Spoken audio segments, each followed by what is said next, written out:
আপনার বলেন তো, শহীদ প্রেসিডেন্ট জিয়া রহমান চিটাগাঙ্গের সার্কিট হাউসে যখন তাকে হত্যা করা হলো, ওনার কাছে রক্তাক্ত একটা ব্রিফকেস পড়ে ছিল। তো এখন সবাই চিন্তা করতেছে এই ব্রিফকেসের মধ্যে না জানি কি আছে। একটা প্রেসিডেন্ট, তারই ব্রিফকেস, হয়তো ডলার টলার ব্যাংকের চেক। তখন ওটা ওখানে না খুলে ঢাকায় নিয়ে আসে ওই ব্রিফকেস খুলে দেখে মাত্র দুটা জিনিস তার ভিতরে, একটা হলো আল্লাহর কোরআন আর একটা হলো জায়নামাজ।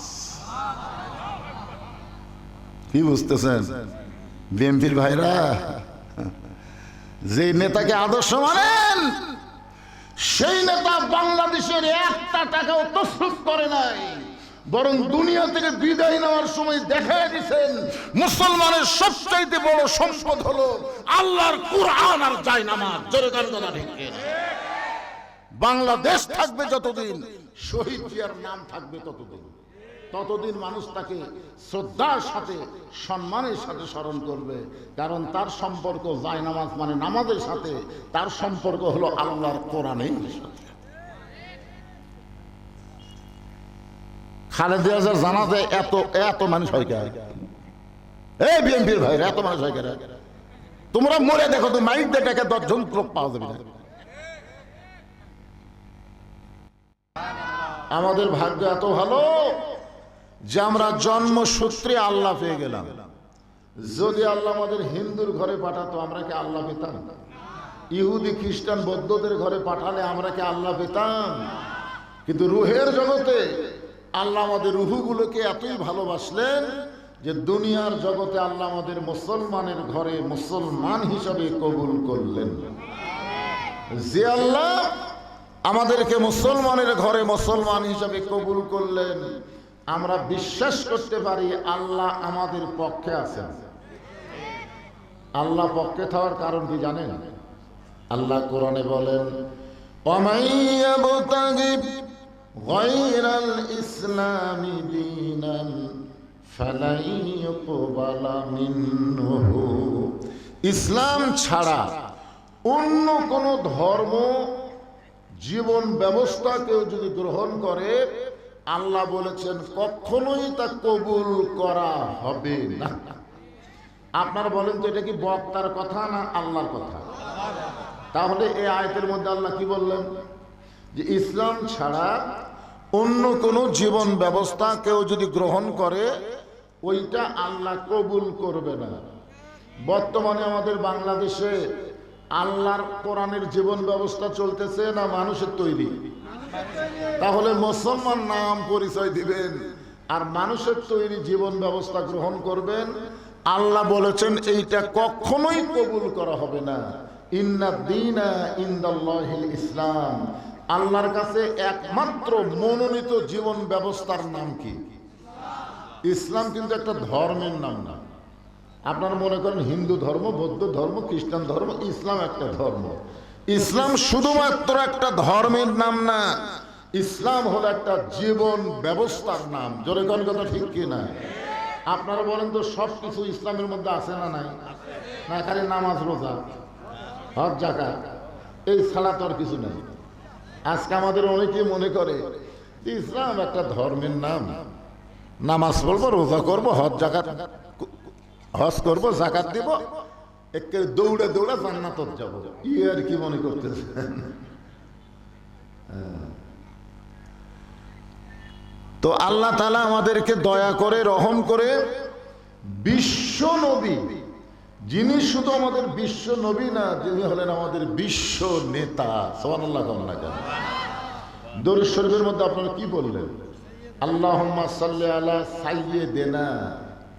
আমরা তার প্রতি দরুদ পড়ছি যিনি হলেন আমাদের নেতা। আমার নেতা, তোমার নেতা। সবাই নেতা হিসাবে মানবার চায় না, বুঝলেন? নবীকে নবী হিসাবে মানবে, কিন্তু নেতা হিসাবে মানবে না।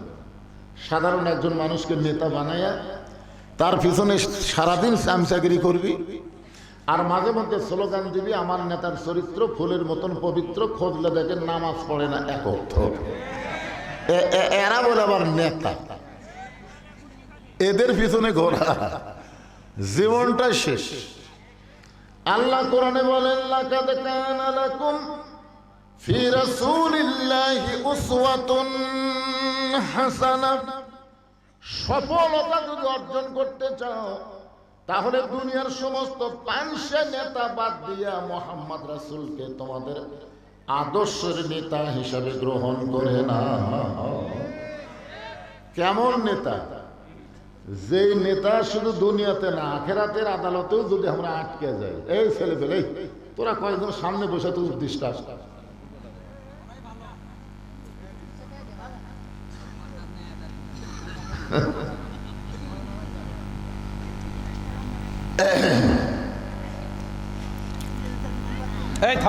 না শোনেন, ছোট বাচ্চা একবার বলে দিছি শুনবে।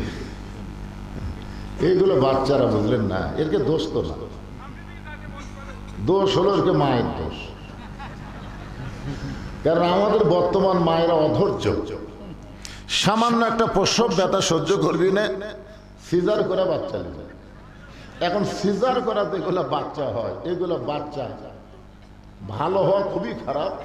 এরা মোবাইল ছাড়া ভাত খায় না, মোবাইল ছাড়া এদের কান্না থামে না, মোবাইল ছাড়া এরা থাকতেই পারে না। ধরে কোন কথা ঠিক? হ্যাঁ,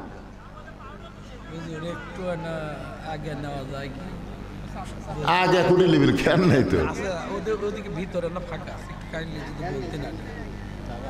ভিতরে ফাঁকা আছে, ফাঁকা তো দেখা যায় না। বলেন আচ্ছা দেখেন তো ভাই, খেলের খুবই দাম রে, এত খেল একটা কুটি পাই বুঝলেন। এই জন্য দেখেন তো কারোর সামনে যদি ফাঁকা থাকে আল্লাহর ওয়াস্তে একটু জমে জমে বসেন আর জিকির করেন ভাই, একটু চাপা চাপে বসেন। শীতের রাত জমে বসলে সমস্যা নাই, জমে বসেন আর জিকির করেন, লা ইলাহা ইল্লাল্লাহ, লা ইলাহা ইল্লাল্লাহ, লা ইলাহা ইল্লাল্লাহ, লা ইলাহা ইল্লাল্লাহ, লা ইলাহা ইল্লাল্লাহ, লা ইলাহা ইল্লাল্লাহ, লা ইলাহা ইল্লাল্লাহ, মুহাম্মাদুর রাসূলুল্লাহ।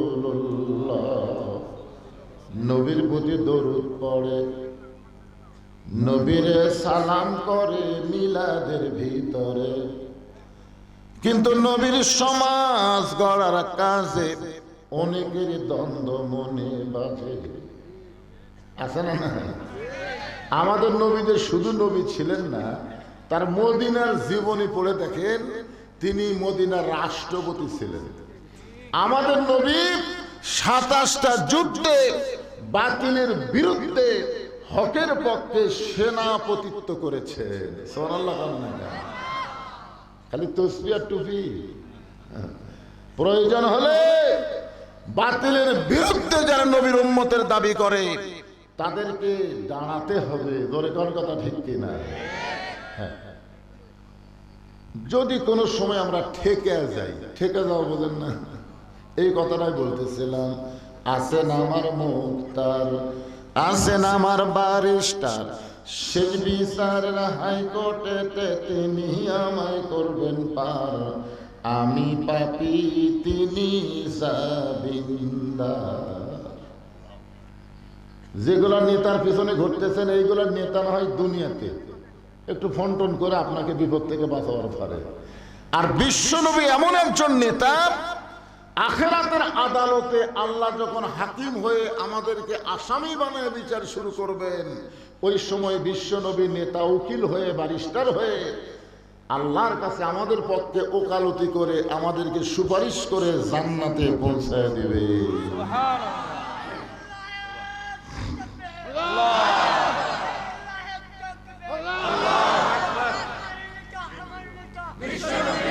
তোমার নেতা আমার নেতা, মাশাআল্লাহ। আরে যে কোরআন থেকে আপনারা তাফসীর শুনবেন, আলোচনা শুনবেন, এই কোরআনের মধ্যে কোনো সন্দেহ, জবান খুলে বলা লাগবে সন্দেহ আছে? সেই কোরআন থেকে একটা সূরার দুটো আয়াত আমি তেলাওয়াত করছি। সূরাটার নাম হলো সূরা মুলক। জোরে বলেন নাম কি? অনেকেই বলে হুজুর আবার রাজনীতি করে। আমরা কি পাংশা হুজুর রে পাগলা। রাজনীতি রাজত্বের নামে একটা সূরাই আছে কোরআনে, সূরা মুলক। মুলক শব্দের অর্থ কি? রাজ্য, রাজত্ব। সেই সূরার প্রথমে আল্লাহ বললেন তাবারাকাল্লাযী বিয়াদিহিল মুলকু ওয়া হুয়া আলা কুল্লি শাইইন কাদির। আমাদের পাঁচ পীর, কা হলো পাঁচ পীরের চা স্টলে ৩-৪ জন গল্প করতেছে। ঠিক ওই সময় আমি আবার গেছি চা খাওয়া। ওরা গল্প করতেছে আগে আওয়ামী লীগ ক্ষমতায় ছিল, আগামীতে বিএনপি ক্ষমতা আসতেছে।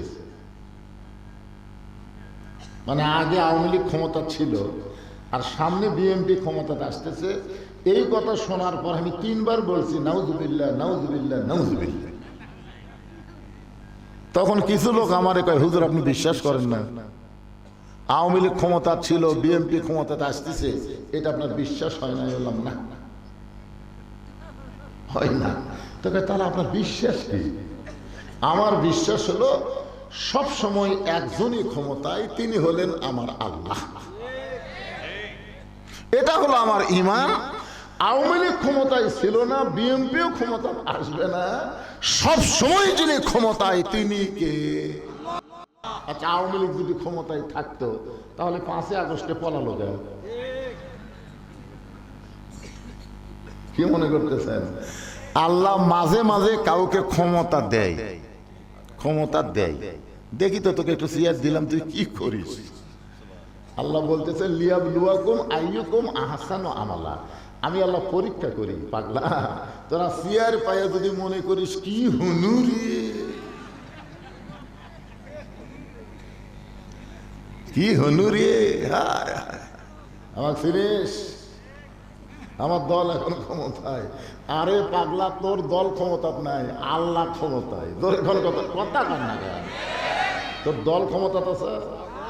তোর নেতার যদি 3 বার পাতলা পায়খানা হয়, চামচা হয়ে টানিয়ে তুলে ধরা লাগবে। জোরে কোন কথা? ক্ষমতা কোনো মানুষ না, ক্ষমতা কোনো মানুষের না। এ সূরা মুলকের প্রথমে আল্লাহ এই কথাটা বলে দিচ্ছেন। এখন 5 তলা বিল্ডিং এর উপরে 1.5 লাখ টাকার খাট, 12,000 টাকার কম্বল ওড়ে তো মানে গাওয়াত দিয়ে বলতেছে আমার বাড়ি, আমার ঘর, আমাক নামাইকে। রাত 3টার সময়, রাত 9টার সময় এই দোয়া পড়ে ঘুমাইছে। আপনার বলেন তো এটা দোয়া হলো? আমার বাড়ি, আমার ঘর, আমাক নামাইকে। 3টার সময় আল্লাহ একটা ভূমিকম্প দিছে।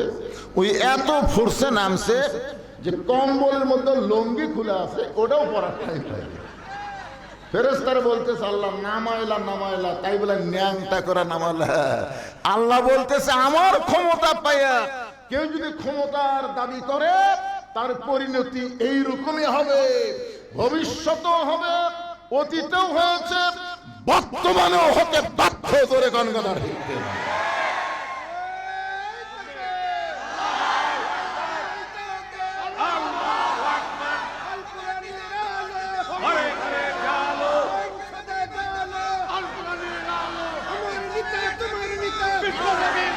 একবার স্লোগান দেন, এক এক জায়গার থেকে এক এক স্লোগান দিলে হবে। আল কোরআনের আলো সংসদে জালো, লিল্লাহে তাকবীর। এখন আসেন, গোটা পৃথিবীর রাজত্ব, কর্তৃত্ব, মালিকানা একমাত্র কার হাতে? এটা কি আমার কথা না আল্লাহর কথা? ওহু আলা কুল্লি শাইইন কাদির। প্রত্যেকটা বিষয়ের উপরে একমাত্র ক্ষমতা কার?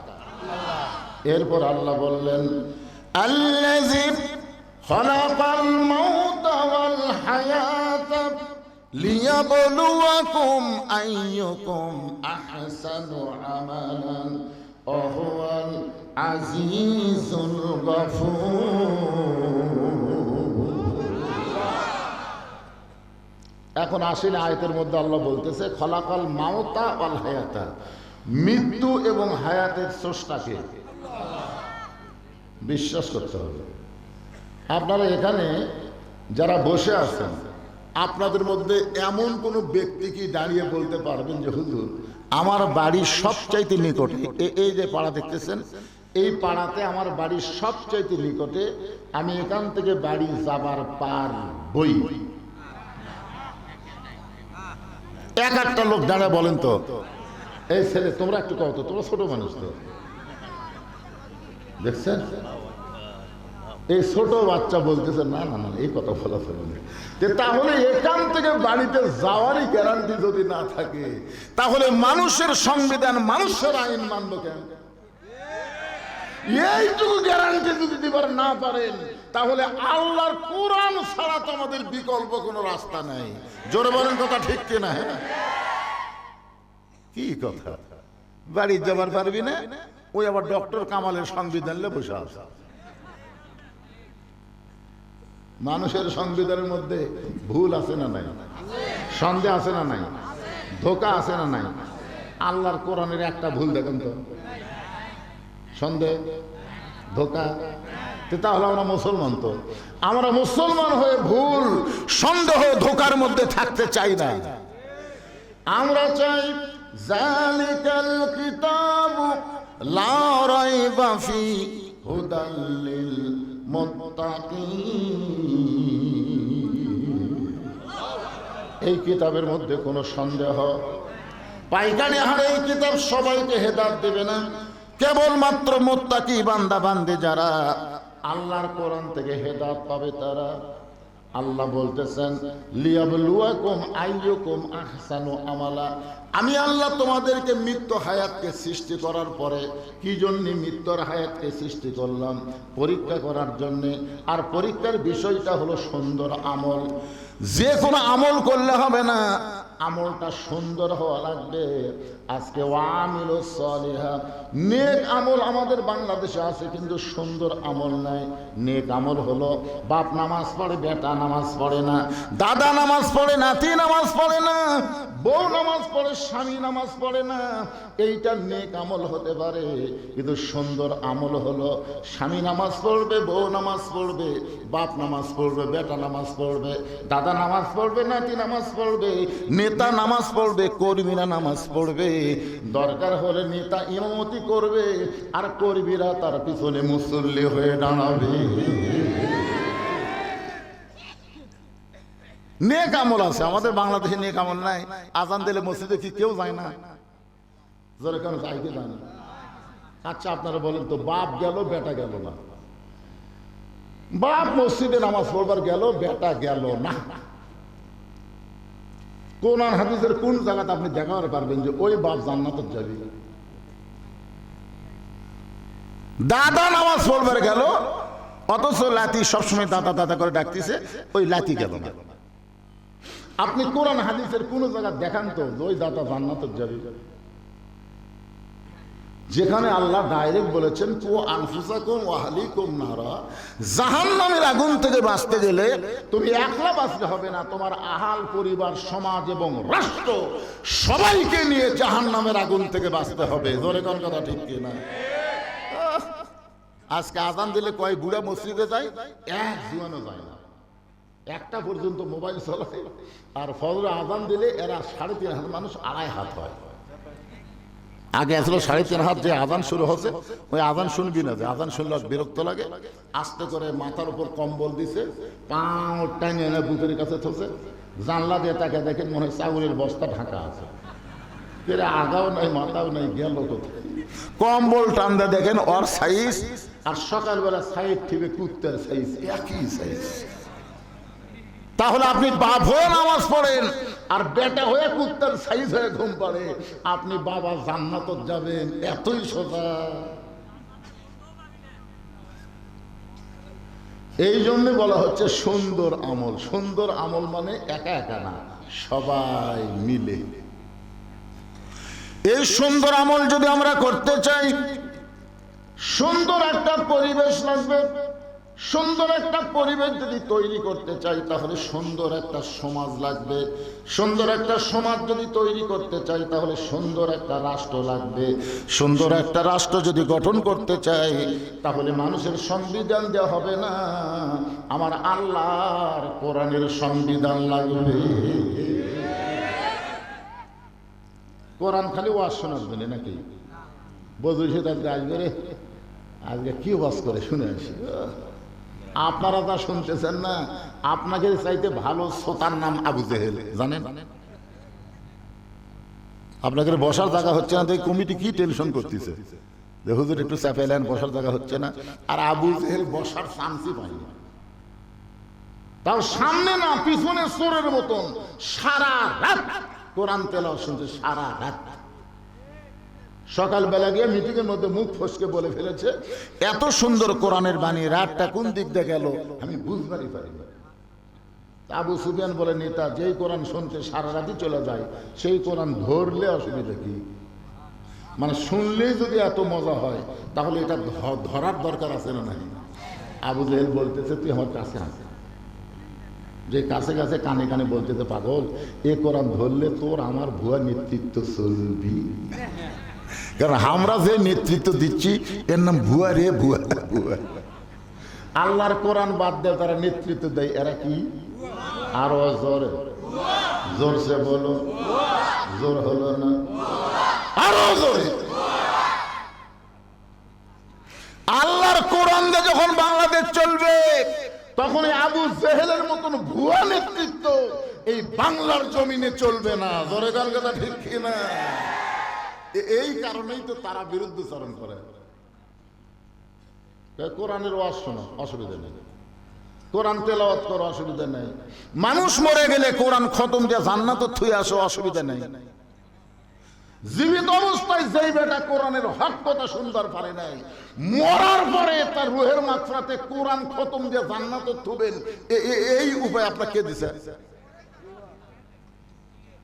আপনারা বলেন তো, কোরআন কি মরা মানুষের জন্য না জেতা মানুষের জন্য? যে কোরআনকে লক্ষ্য করে আল্লাহ বলেছেন, ওয়ানুনাজ্জিলু মিনাল কুরআনি মা হুয়া শিফাউ ওয়া রাহমাতুল লিল মুমিনিন। এর বাংলা স্লোগান হলো, আমি যেই বলবো সব সমস্যার সমাধান আপনার বলবেন দিতে পারে আল কোরআন। সব সমস্যার সমাধান আলহামদুলিল্লাহ।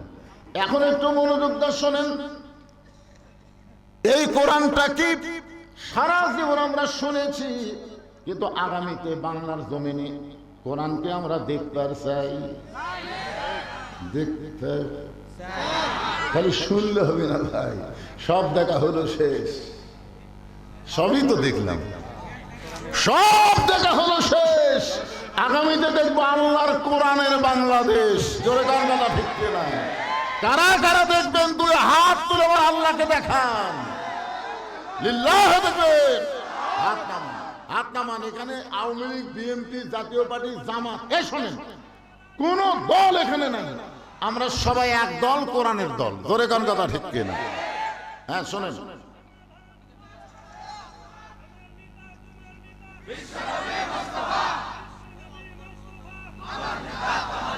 এ বাবা সবাই স্লোগান দিলে ওয়াজ হবে না রে। বসেন বাবা, বসেন বসেন বসেন। হ্যাঁ আখড়া কি?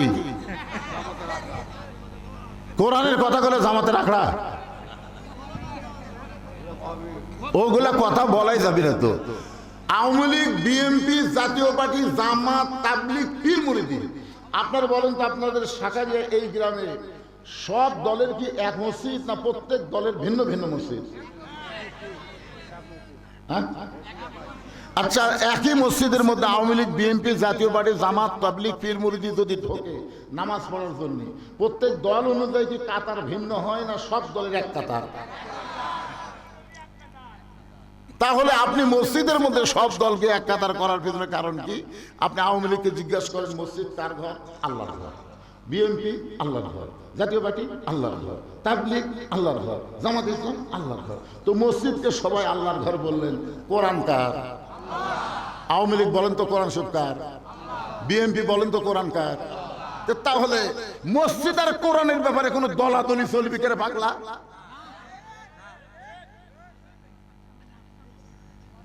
মসজিদ আর কোরআনের ব্যাপারে কোনো দলাদলি নাই। আজকে যদি বিশ্বের কোন নাফাকি শক্তি, হিন্দু বলেন, খ্রিস্টান বলেন, বৌদ্ধ বলেন, আপনার মসজিদ যদি ভাঙবার আসে, আপনি আওয়ামী লীগ বসে থাকবেন?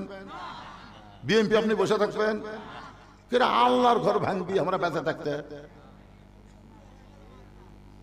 এই জন্য ভাই আপনারা আপাতত যতক্ষণ সামিয়ানার তলে থাকবেন ততক্ষণ পর্যন্ত এখানে কোনো দলের ওয়াজ হবে না, এখানে আল্লাহর কোরআনের কথা হবে। জোরে কোন কথা ঠিক কিনা? আপনারা বলেন এই কোরআন খালি ওয়াজের জন্য আল্লাহ দিছে, যে খালি বক্তা ওয়াজ করবি শ্রোতারা খালি শুনবি। আল্লাহ কেন বললেন সামিনা ওয়া তাআনা? শুনতে হবে এইটাকে গ্রহণ করার জন্য। আসলে আল্লাহর কোরআনটা কি, এই কোরআনকে যদি আমরা বুঝবার পারি তাহলে সব মতবাদ আমরা লাত্তি দিয়ে কবর দেব, একটাও চলবে না। আল্লাহ হলেন আমাদের স্রষ্টা, সে আল্লাহ বলতেছেন লিয়াবলুয়াকুম, তোমাদেরকে পরীক্ষা কর্ম পাগলা, আইয়ুকুম আহসানু আমালা, সুন্দর আমল। যে আমল নিয়ে দুনিয়া ছাড়া কবরত গেলে তোমাদের কবর হবে না, তোমাদের কবর জান্নাত হয়ে যাবে। কয়দিনের দুনিয়া মশান মারতেছেন? কয়দিনের দুনিয়া? কয়দিন আপনি বাঁচবেন একটাবার চিন্তা করে দেখেন তো। এখান থেকে বাড়ি যাওয়ারই গ্যারান্টি আপনি দিবার পারলেন না। বাড়ি যাওয়ার গ্যারান্টি যদি দিবার না পারেন তাহলে একটু মনোযোগ দিয়ে শোনেন, হতে পারে মনোযোগ দিয়ে শোনার কারণে আজকের মাহফিল আমাদের জান্নাত পাওয়ার একটা উসিলা। জোরে কার কথা ঠিক কিনা? হতে পারে কি পারে না? দেখা হয়ে শোনেন না, দেখা হয়ে না, সোজা হয়ে শোনেন। তেড়ে বেঁকা হয়ে শুনলে ওই আগেও যা পরে হতো। হুজুর এত নামাজের ওয়াজ করছে, ওই মাগরিব এসাও পড়েনি, ফজরও পড়েনি, তাহলে কি হলো? ওই কি সোজা হয়ে শুনছে? ওই শোনার সময় বেঁকা হয়ে শুনছে। দেখি তো হুজুর কোন দলের? কিন্তু হুজুর কোন দলের না পাগলা, আমরা সবাই এক দলের। জোরে কর কথা কর না কেন ভাই? আমরা সবাই এক দলের। অন্য কোনো দিকে নিয়ত করবেন না, মনে করবেন আজকের মাহফিল আমার জীবনের শেষ মাহফিল হতে পারে, আজকের মোনাজাত আমার জীবনের শেষ মোনাজাত হতে পারে। এই জন্য একটু খেয়াল করবেন আল্লাহর কোরআনটা কি, এটা এখন পর্যন্ত বাংলার মুসলমান দেখে নাই। আজকে আপনাদের দেখানোর জন্য একটু চেষ্টা করব। বাংলাদেশের মতন ৯৬টা দেশের খলিফা, আমাদের বাংলাদেশ ৯৬টা একত্র করলে যত বড় একটা দেশ হবে, তত বড় একটা দেশের খলিফা হলেন হযরত ওমর।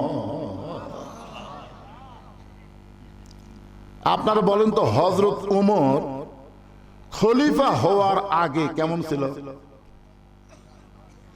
হযরত ওমর খলিফা হওয়ার আগে, দায়িত্ব পাওয়ার আগে এত গরম ছিল যে রাস্তা দিয়ে হযরত ওমর যায়, ওই রাস্তা দিয়ে শয়তান যাইতে ভয় পায়। যে রাস্তা দিয়ে হযরত ওমর যায় ওই রাস্তা দিয়ে শয়তান ৪০ দিন যাইতে ভয় পায়। কিন্তু যেদিন হযরত ওমর খলিফার দায়িত্ব পাইল, সেদিন থেকে হযরত ওমর এত নরম হয়ে গেল। আল্লাহর কোরআন দিয়ে যখন রাষ্ট্র চলবে, নেতা দায়িত্ব পাওয়ার আগে গরম হবার পারে, কিন্তু দায়িত্ব পাওয়ার পর নরম হয়ে যাবে। এখন আমাদের বাংলাদেশে দেখবেন তো, নেতা ভোটের আগে নরম না ভোটের পরে নরম? মানুষের আইন যতদিন চলবে নেতারা ভোটের আগে নরম হবে। গরিবের বন্ধু, সমাজ সেবক, জনদরদি, ওরে বাবারে, গাড়ি থামে, নেতা গাড়ি থামে, গাড়ির থেকে নামে ফকিরক সালাম দিচ্ছে। আর সালাম চাচা কেমন আছেন? ফকির খালি চারিদিকে তাকায়, কার সালাম দিলাম বাবা? বলে আপনার দিলাম, কারণ ভিক্ষা করে খায়। তাই ভোটের আগে তো আপনিও যা আমিও চাই। ওরে নেতা রে! কিন্তু যে নেতা ভোট পাই এমপি হয়ে গেল, নেতা তো এলাকা থাকেই না, মাঝে মধ্যে বেড়াবার আসে, চান্সের অত্যাচারে একটা গরিব নেতার কাছে যাবার পারে না। ধরে কোন কথা ঠিক না? আর আল্লাহর কোরআন দিয়ে যখন রাষ্ট্র চলবে, তখন নেতার চরিত্র কেমন হবে? এইটা বোঝানোর জন্যই বলতেছি শুধু কোরআন শুনলে হবে না, বাস্তবে আল্লাহর কোরআন নিজের চোখে দেখা লাগবে। মসজিদের মেম্বরে বসে অর্ধ জাহানের খলিফা হযরত ওমর ডান হাতে ডান গালে চড় মারতেছে, বাম হাতে বাম গালে চড় মারতেছে, নিজের গালে নিজেই চড়ায়। এমন সময় ওসমান গনি বলতেছে, আমিরুল মুমিনিন, আপনি কি পাগল হয়ে গেলেন? নিজের গালে নিজে কেন চড় মারতেছেন? ওমর ফারুক বলে, ওসমান, যেদিন থেকে মদিনার খলিফার দায়িত্ব পাইছি সেদিন থেকে আমার অতীতের কথা বারবার মনে হয়ে যায়। অতীতের কথা বারবার মনে হয়। ওসমান গনি বলে, আমিরুল মুমিনিন, আপনার অতীত কি? বলে, আমার অতীত হলো আমি খালার বাড়িতে রাখালি করতাম। ছাগল চড়াবার গেলে বিকেলে যখন ছাগল ফেরত আনতাম, আমার খালা ছাগল গুনে বলতো, ওমর কয়টা নিয়ে গেলে, কয়টা ফেরত আনলে? আমি ছাগল গুনে দিকে 2-4টা কম। আমি আবার দৌড় দিয়ে ওই হারানো ছাগলগুলো খুঁজে খুঁজে নিয়ে যখন খালারে দিতাম, খালা মাথার চুল ধরে বলতো, ওমর, আজকে যেই ভুল করেছো আগামীকাল যদি একই ভুল করো তোমার রাখালির চাকরি কিন্তু আমি ক্যান্সেল করে দেব। আমি খালার পা ধরে বলতাম, খালা, আমার রাখালের চাকরি ক্যান্সেল করে দিলে আমি থাকবো কোথায়, খাবো কি? যে উমর একদিন খালার পা ধরে কেঁদেছে রাখালের চাকরি রক্ষা করার জন্য, আজকে সেই উমরকে আল্লাহ অর্ধ পৃথিবীর খলিফা বানাইছে। এটা উমরের যোগ্যতাই নয়, এটা কেবলমাত্র আল্লাহর কোরআনের ওসিলা। এখন আপনারা বলেন, এই কোরআনের ক্ষমতা আছে না নাই? কিন্তু আমাদের বাংলাদেশে এই কোরআনের ক্ষমতা আমরা এখনো দেখতে পারলাম না। শুধু কোরআনের ওয়াজ শুনলাম, কিন্তু বাস্তবে আল্লাহর কোরআনটা কি একটু নিজের চোখে আমাদের দেখার দরকার আছে না নাই? মদিনার খলিফা হযরত ওমর ছদ্মবেশে মদিনার অলি গলি ঘুরতেছে শুধুমাত্র আল্লাহর কোরআনকে দেখার জন্য। হঠাৎ হযরত ওমর দেখতে পায় দুই পাহাড়ের মাঝখানে একটা বিস্তীর্ণ মরুভূমি। ওই মরুভূমির মধ্যে একজন রাখাল উট আর দুম্বা চড়ায়। হযরত ওমর আল্লাহর কোরআনকে দেখার জন্য রাখালকে সালাম দিলেন, আসসালামু আলাইকুম রাখাল ভাই, আমার পেটে ক্ষুধা লাগছে, আমি উটের এক পেয়ালা দুধ চাই। রাখাল মুসকে মুসকে হাসে। অর্ধ জাহানের খলিফা হযরত ওমর রাখালকে সালাম দিয়েছে, রাখাল সালামের উত্তরও দেয় না, উটের দুধও দিবে কিনা সেটাও বলতেছে না, খালি মুসকে মুসকে হাসতেছে। ওমর ফারুক বলে, রাখাল, তোমার হাসার কারণ কি? রাখাল বলতেছে, আগে তোমার পরিচয় দাও। ওমর ফারুক চিন্তায় পড়ে গেলেন, অর্ধ জাহানের খলিফা পরিচয় গোপন করে আল্লাহর কোরআন দেখবার চায়, আর রাখাল যদি আমার পরিচয় চাই, পরিচয় দিলে তো গুমর ফাঁস হয়ে যাবে। এমন সময় কোরআন বলে, ওমর, রাখাল যখন তোমার পরিচয় চাইছে, তুমি আসল পরিচয় দাও। তোমার আসল পরিচয় হলো তুমি ওমর না, তুমি অর্ধ জাহানের খলিফা নও, তোমার আসল পরিচয় হলো মিল্লাতা আবিকুম ইব্রাহিম হুয়া সাম্মাকুমুল মুসলিমিন।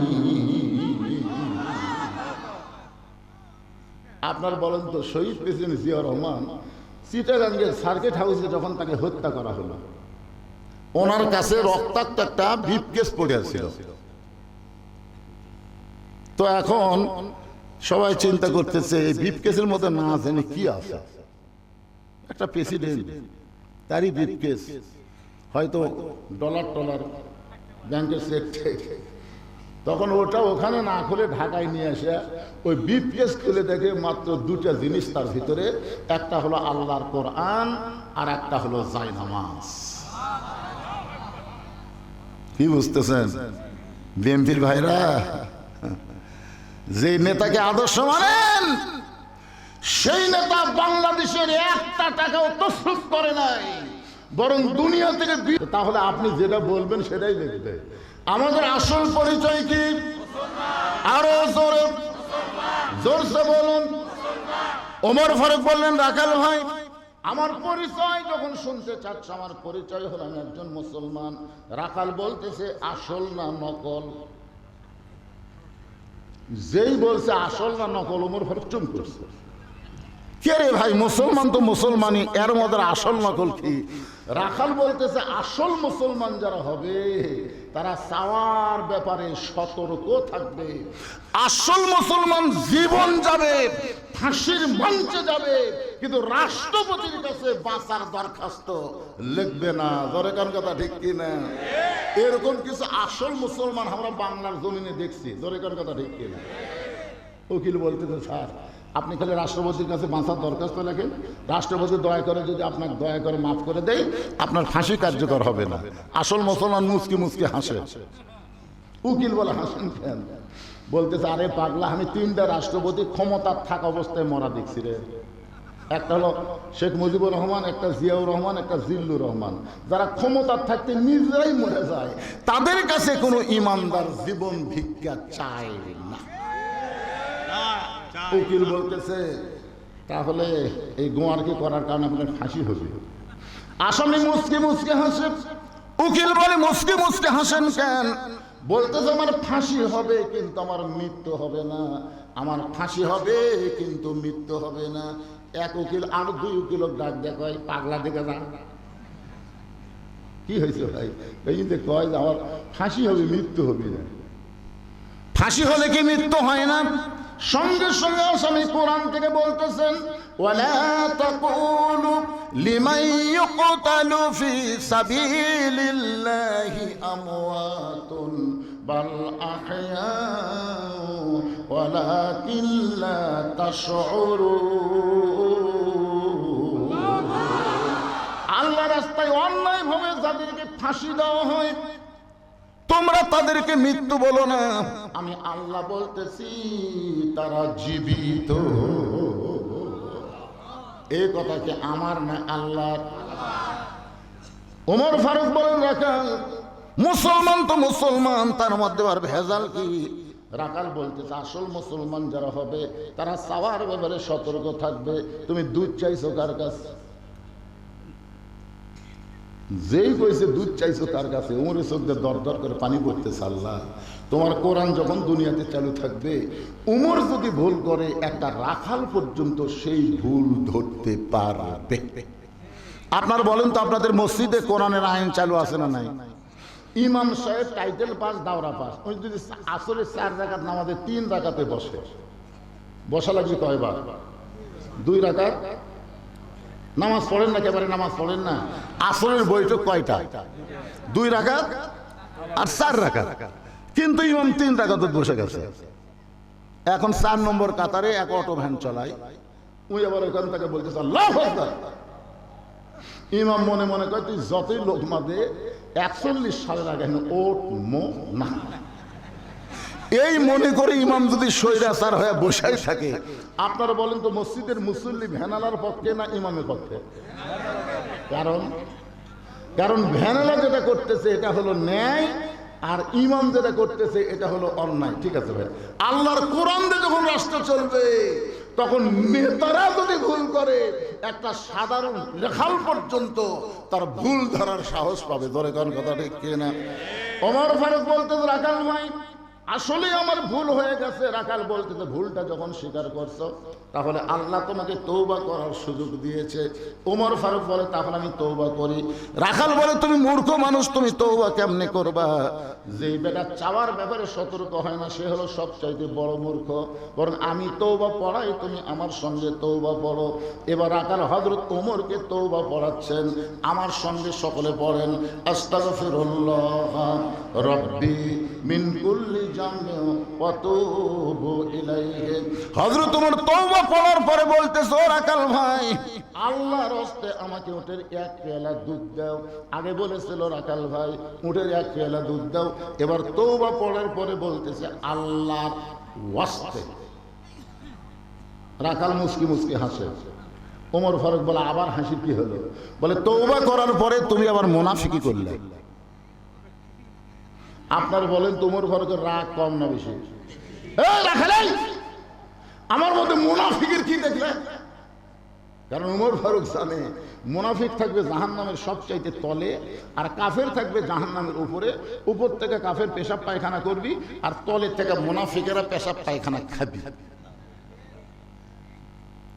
রাখাল বলে পথিক, এত রাগ করা ভালো না।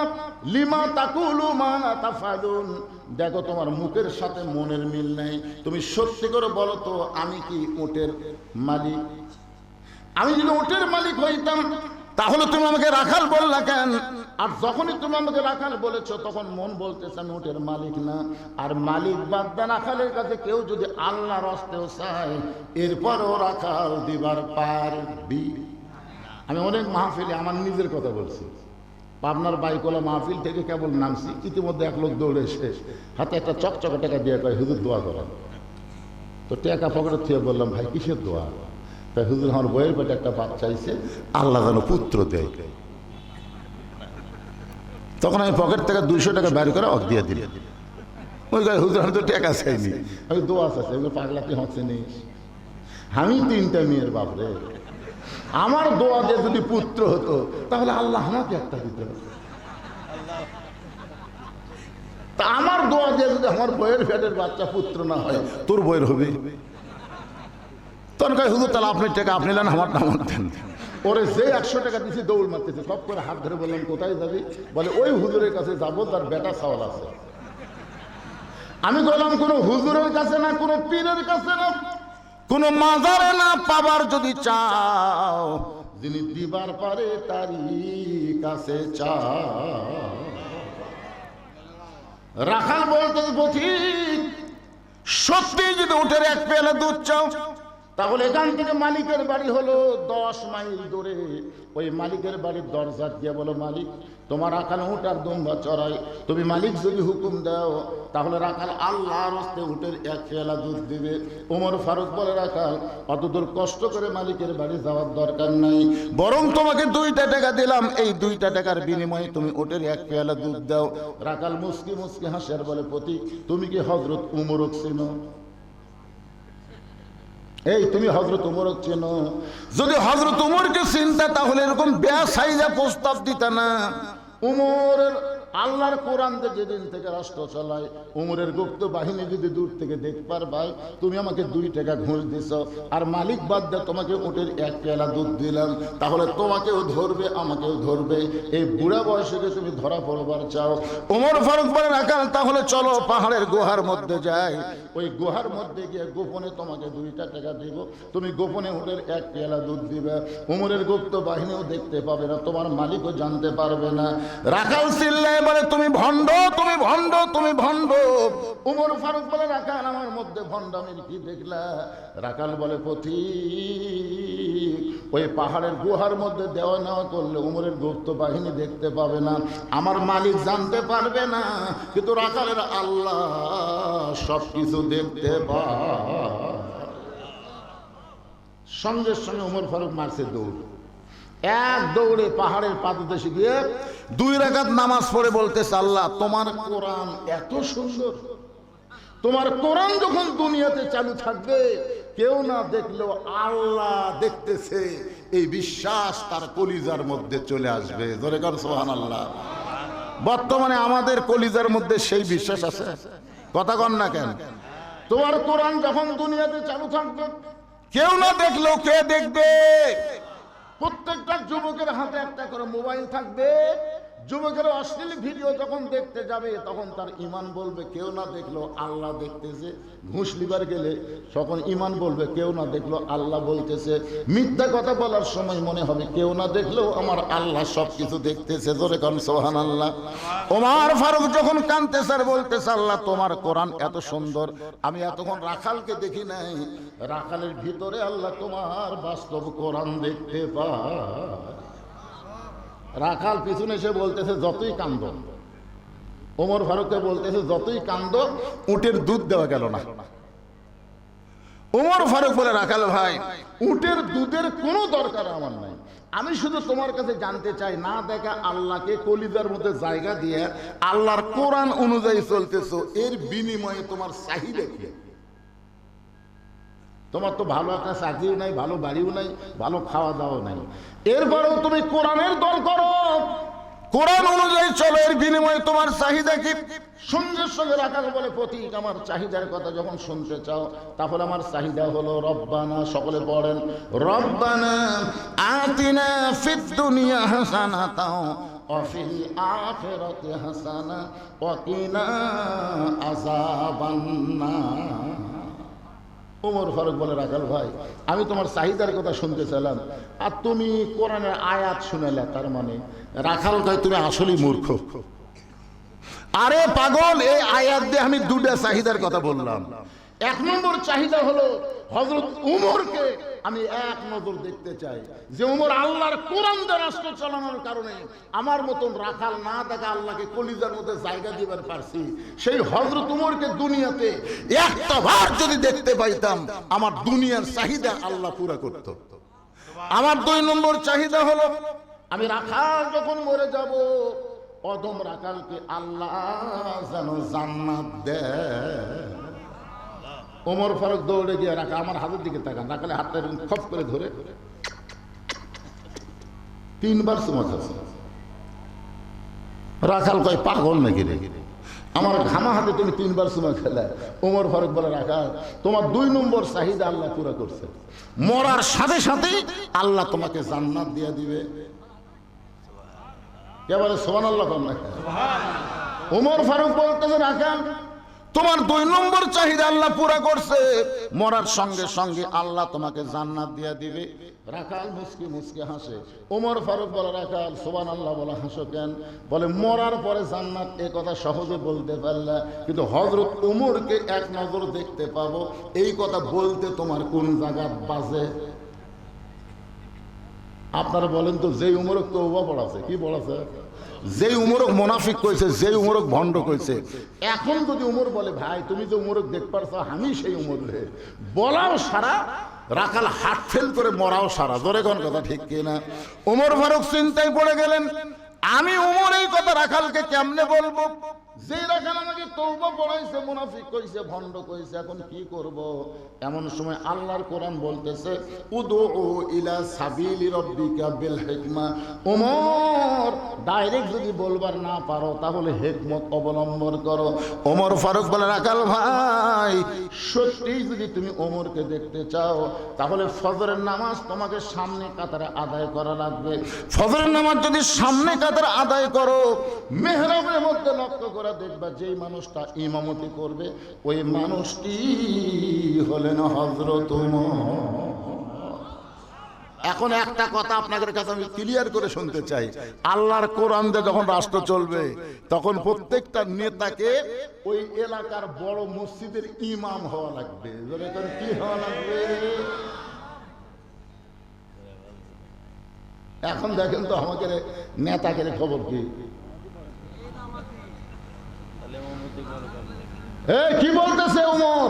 রাখাও, সত্যি যদি ওমরকে দেখতে চাও, তাহলে ফজরের নামাজ কোন নামাজ?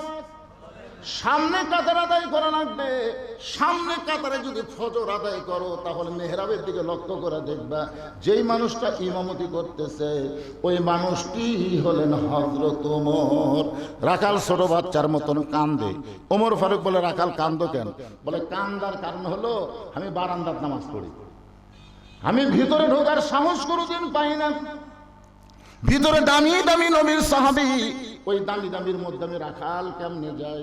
ওমর ফারুক বলে, রাখাল তুমি বারান্দায় নামাজ পড়ো, তুমি কম দামি, আর ভিতরে যারা নামাজ পড়ে এরা বেশি দামি। এই কথা তোমারে বুঝাইলো কে? ইন্না আকরামাকুম ইনদাল্লাহি আতকাকুম। ওই ব্যক্তি সবচাইতে দামি হয় যার কলিজার মধ্যে আল্লাহর বেশি ভয়। আপনারা কি মনে করতেছেন আমি সিয়ারত বসে ওয়াজ করতেছি আর আপনারা খেরত বসে ওয়াজ শুনতেছেন? আমি দামি আর আপনার কম দামি?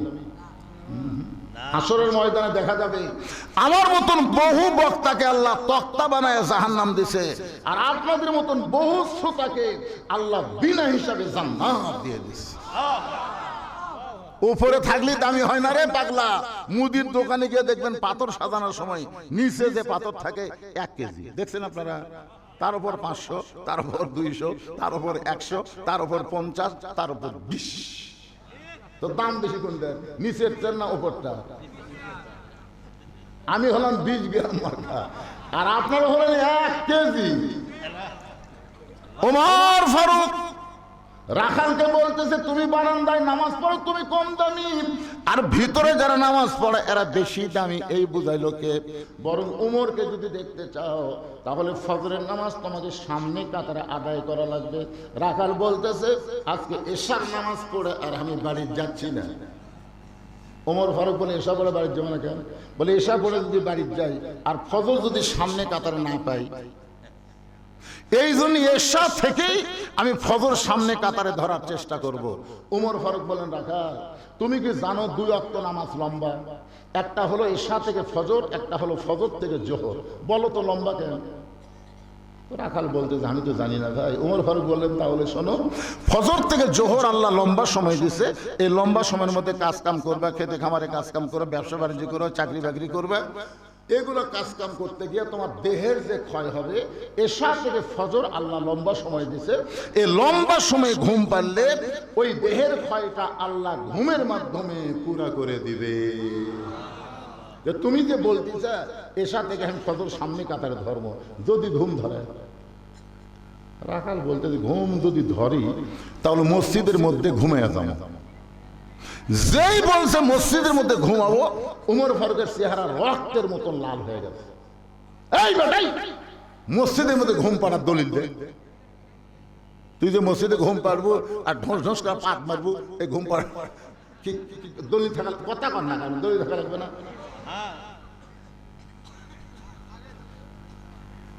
শোনেন, ঘুম পাড়া তো দূরের কথা, জোহর নামাজ পড়ে সবাই বাড়ি গেছে, এরা 3 জন মুসল্লি 4 ফ্যানতে গল্প করতেছে। 1-1 ঘন্টা হয়, গল্প শেষ হয় না। ফেরেশতারা বলতেছে আল্লাহ সবাই নামাজ পড়ে বাড়ি গেল, এরা 4 ফ্যানতে 3 জন গল্প করতেছে। এর রেজাল্ট কি? আল্লাহ বলতেছে নামাজ পড়ার পরে যতক্ষণ গল্প করার সময় মাথার উপর ফ্যান ঘুরিছে, এই ফ্যানের কারেন্টের বিল এই 3 জন আলাদাভাবে না দেওয়া পর্যন্ত জান্নাতে যাবার পারবে না। কারণ জান্নাত মসজিদের বাপের ঘর না, ইচ্ছা মতো ফ্যান ঘুরাবি। আমার কথা বুঝতে পারতেছেন না? ছোটবেলায় শোনেন, ছোটবেলায় আমরা দেখছি কাঁচা পেঁয়াজ কাঁচা রসুন খায় কেউ যদি মসজিদের মধ্যে ঢোকে, মুরব্বীরা, আগেকার লোকেরা আপনারা জানেন 74-এর দুর্ভোগ মনে আছে আপনাকে? তখন ভাই কাঁচা পেঁয়াজ দেখালে শটা শট পান্তা খায়, বুঝলেন? তখন দুপুরে ভাত দেয়নি তো, ভাতের মধ্যে পানি দিয়ে পান্তা। এখন ভাত কাঁচা পেঁয়াজ দেখাতে তরকারি নাই তো, মসজিদে গেলে বুড়ে এই তোর মুখত গন্ধায় পেঁয়াজ রসুনের গন্ধ ফেরেশতারা সহ্য করতে পারে না। যেই মসজিদে পেঁয়াজ খেয়ে নামাজ পড়বার গেলে মুরব্বীদের কুনার খুঁজা খাওয়া লাগছে, এখন সেই মসজিদে পেঁয়াজ আর রসুন কাটিয়া মুড়ি মাখতেছে। জোরে কর কথা ঠিক কিনা? মসজিদ তো তোর বাপের রান্না ঘর।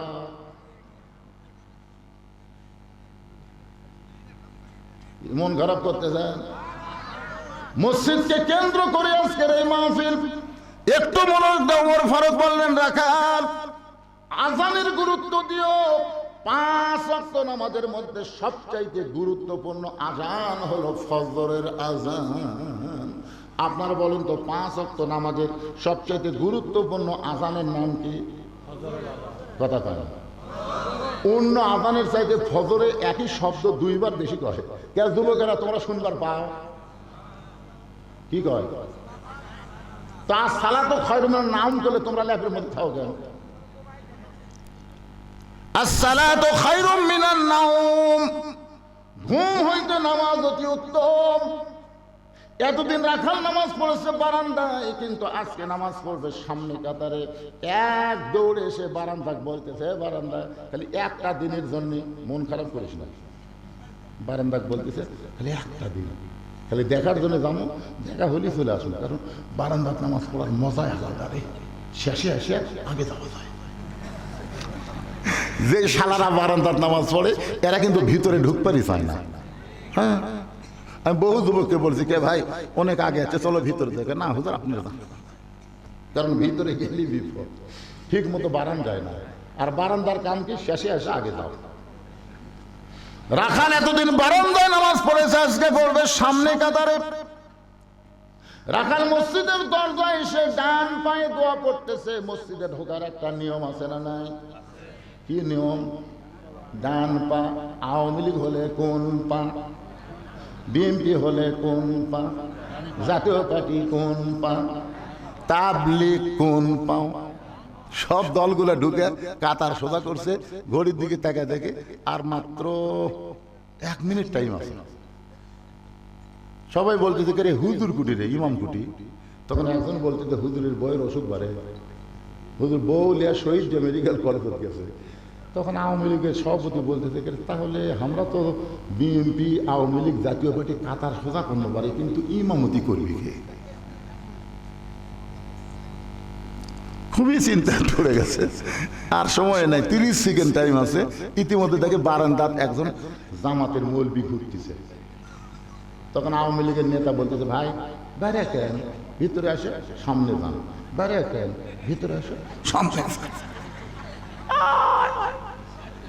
আমরা কাতার সোজা করছি ভাই, আপনার জন্য সামনের জায়গা তুলছি, কেন পারিস না? পারিস না? তাহলে কাতার সোজা পারিস, যা তো সামনে যা। তো আওয়ামী লীগ কয় আমি মাঝে মধ্যে কাতার পড়ি, জীবনে সামনে যাই না। বিএনপি কয় বড় বড় আকামত দিবার পারি ভাই, ওই জায়গা খারাপ হওয়ার উড়ে থামার নাই।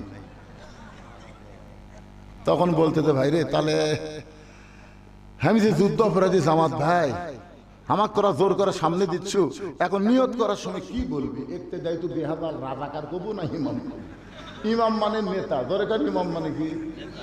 আওয়ামী লীগ বলতে পাগল, তুই জামাত আমি আওয়ামী লীগ, ওই বিএনপি, ওইটা হলো বাহিরের কথা, ভিতরের কথা আমরা ভাই ভাই, আমরা একসঙ্গে জামাত করতে চাই।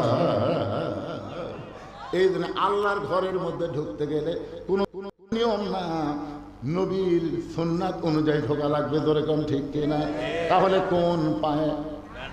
শুধু ডান পায়ে ঢুকলে হবে না, জবান খুলে একটা দোয়া পড়া লাগবে, আল্লাহুম্মা ইফতাহ লি আবওয়াবা রাহমাতিক। এই দোয়াটা পড়ে রাখাল মসজিদের মধ্যে ঢুকে সামনে কাতারে যাবার চাই। প্রত্যেকটা সাহাবী নড়ে সরে রাখালকে সামনে কাতারে যাওয়ার রাস্তা করে দেয়। রাখাল চোখের পানি বের করে বলে আল্লাহ, বারান্দায় থেকে ভাবলাম কি, আজকে ভিতরে ঢুকে দেখলাম কি, বারান্দায় থেকে মনে করেছিলাম এরা দামি দামি, কিন্তু আজকে ভিতরে ঢুকে দেখতেছি এরা ওসা আমতাই। একেবারে সামনে কাতারে মেহরাব বরাবর, মানে উমরকে দেখতে জানো খুব সুবিধা হয়। এই সুবিধার জন্য সামনে কাতারে মেহরাব বরাবর দাঁড়িয়ে রাখাল ফজরের 2 রাকাত সুন্নত নামাজ আদায় করেছে। ফরজের পূর্বে 2 রাকাত সুন্নত আল্লাহ রাসূল বলেছেন এত দাম, আসমান জমিন বিক্রি করে দিলেও তার সমান হবে না। ফজরের 2 রাকাত সুন্নত পড়ে রাখাল চুপটি করে বসে আছে। ইতিমধ্যে এক সাহাবী মসজিদের মধ্যে ঢুকে দেখে জায়গা দখল। ভাই এখান থেকে একটু মনোযোগ দিয়ে শোনা লাগবে। এক সাহাবী মসজিদের মধ্যে ঢুকে দেখে কি জায়গা দখল করে, আমার জায়গাতে কে বসে আছে? ওই সাহাবীর নাম কিন্তু ওসমান গনি। সাহাবীর নাম কি? মসজিদে শুধু একজনের জায়গা দখল। যে ব্যক্তি ইমামতি করবে, ইমামতির জায়গায় সহজে কেউ যাবার পারবে না, কিন্তু মুসল্লির জায়গা তো দখল থাকার কথা না। জোরে কোন কথা ঠিক কি না? কিন্তু ওসমান গনি কেন বলতেছে আমার জায়গায় এটা কে বসে আছে? এই কথাটা ওসমান গনি বলে নাই, এই কথা বলেছেন আল্লাহর নবী। আল্লাহর নবী বলেছেন আমি যখন ইমামতি করব, আমি বরাবর যিনি পিছনে দাঁড়াবে তার নাম হলো আবু বকর। আবু বকর যখন ইমাম হবে, আবু বকর বরাবর পিছনে যিনি দাঁড়াবে তার নাম হলো ওমর। ওমর যখন ইমাম হবে, ওমর বরাবর পিছনে যিনি দাঁড়াবে তার নাম হলো ওসমান। ওসমান যখন ইমামতি করবে, ওসমান বরাবর পিছনে যিনি দাঁড়াবে তার নাম হলো আলী। আলী যখন ইমামতি করবে, আলী বরাবর পিছনে।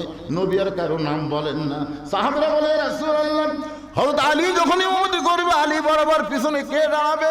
রাসূল বললেন মা ইয়ান্তিকু আনিল হাওয়া ইন হুয়া ইল্লা ওয়াহয়ুহা। এ আলী পর্যন্তই হলো খোলাফায়ে রাশিদিন। সুবহানাল্লাহ কোন না কেন? তাহলে হযরত উমর যখন ইমামতি করবে, উমর বরাবর পিছনে কে দাঁড়াবে? এতক্ষণ কি শুনলেন? জোরে কোন নাম কি? কিন্তু একজন বসে আছে। ওসমান কয় আমার জায়গায় বসে আছে রে, কি রে?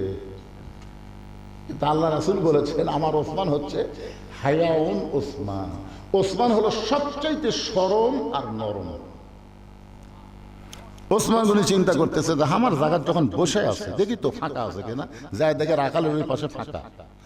ওই ফাঁকা জায়গায় ওসমান গনি ফজরের 2 রাকাত সুন্নত নামাজ আদায় করে বসে রাখালের দিকে মাত্র 3 বার তাকাছে। আমার আঙ্গুলের দিকে তাকান কয়বার? 3 বার। একবার যেই তাকাইছে রাখাল মানে তাকাতেই রাখাল।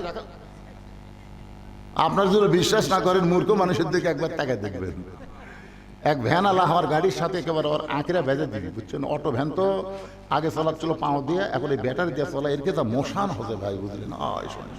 মনে হয় আর পাইলট।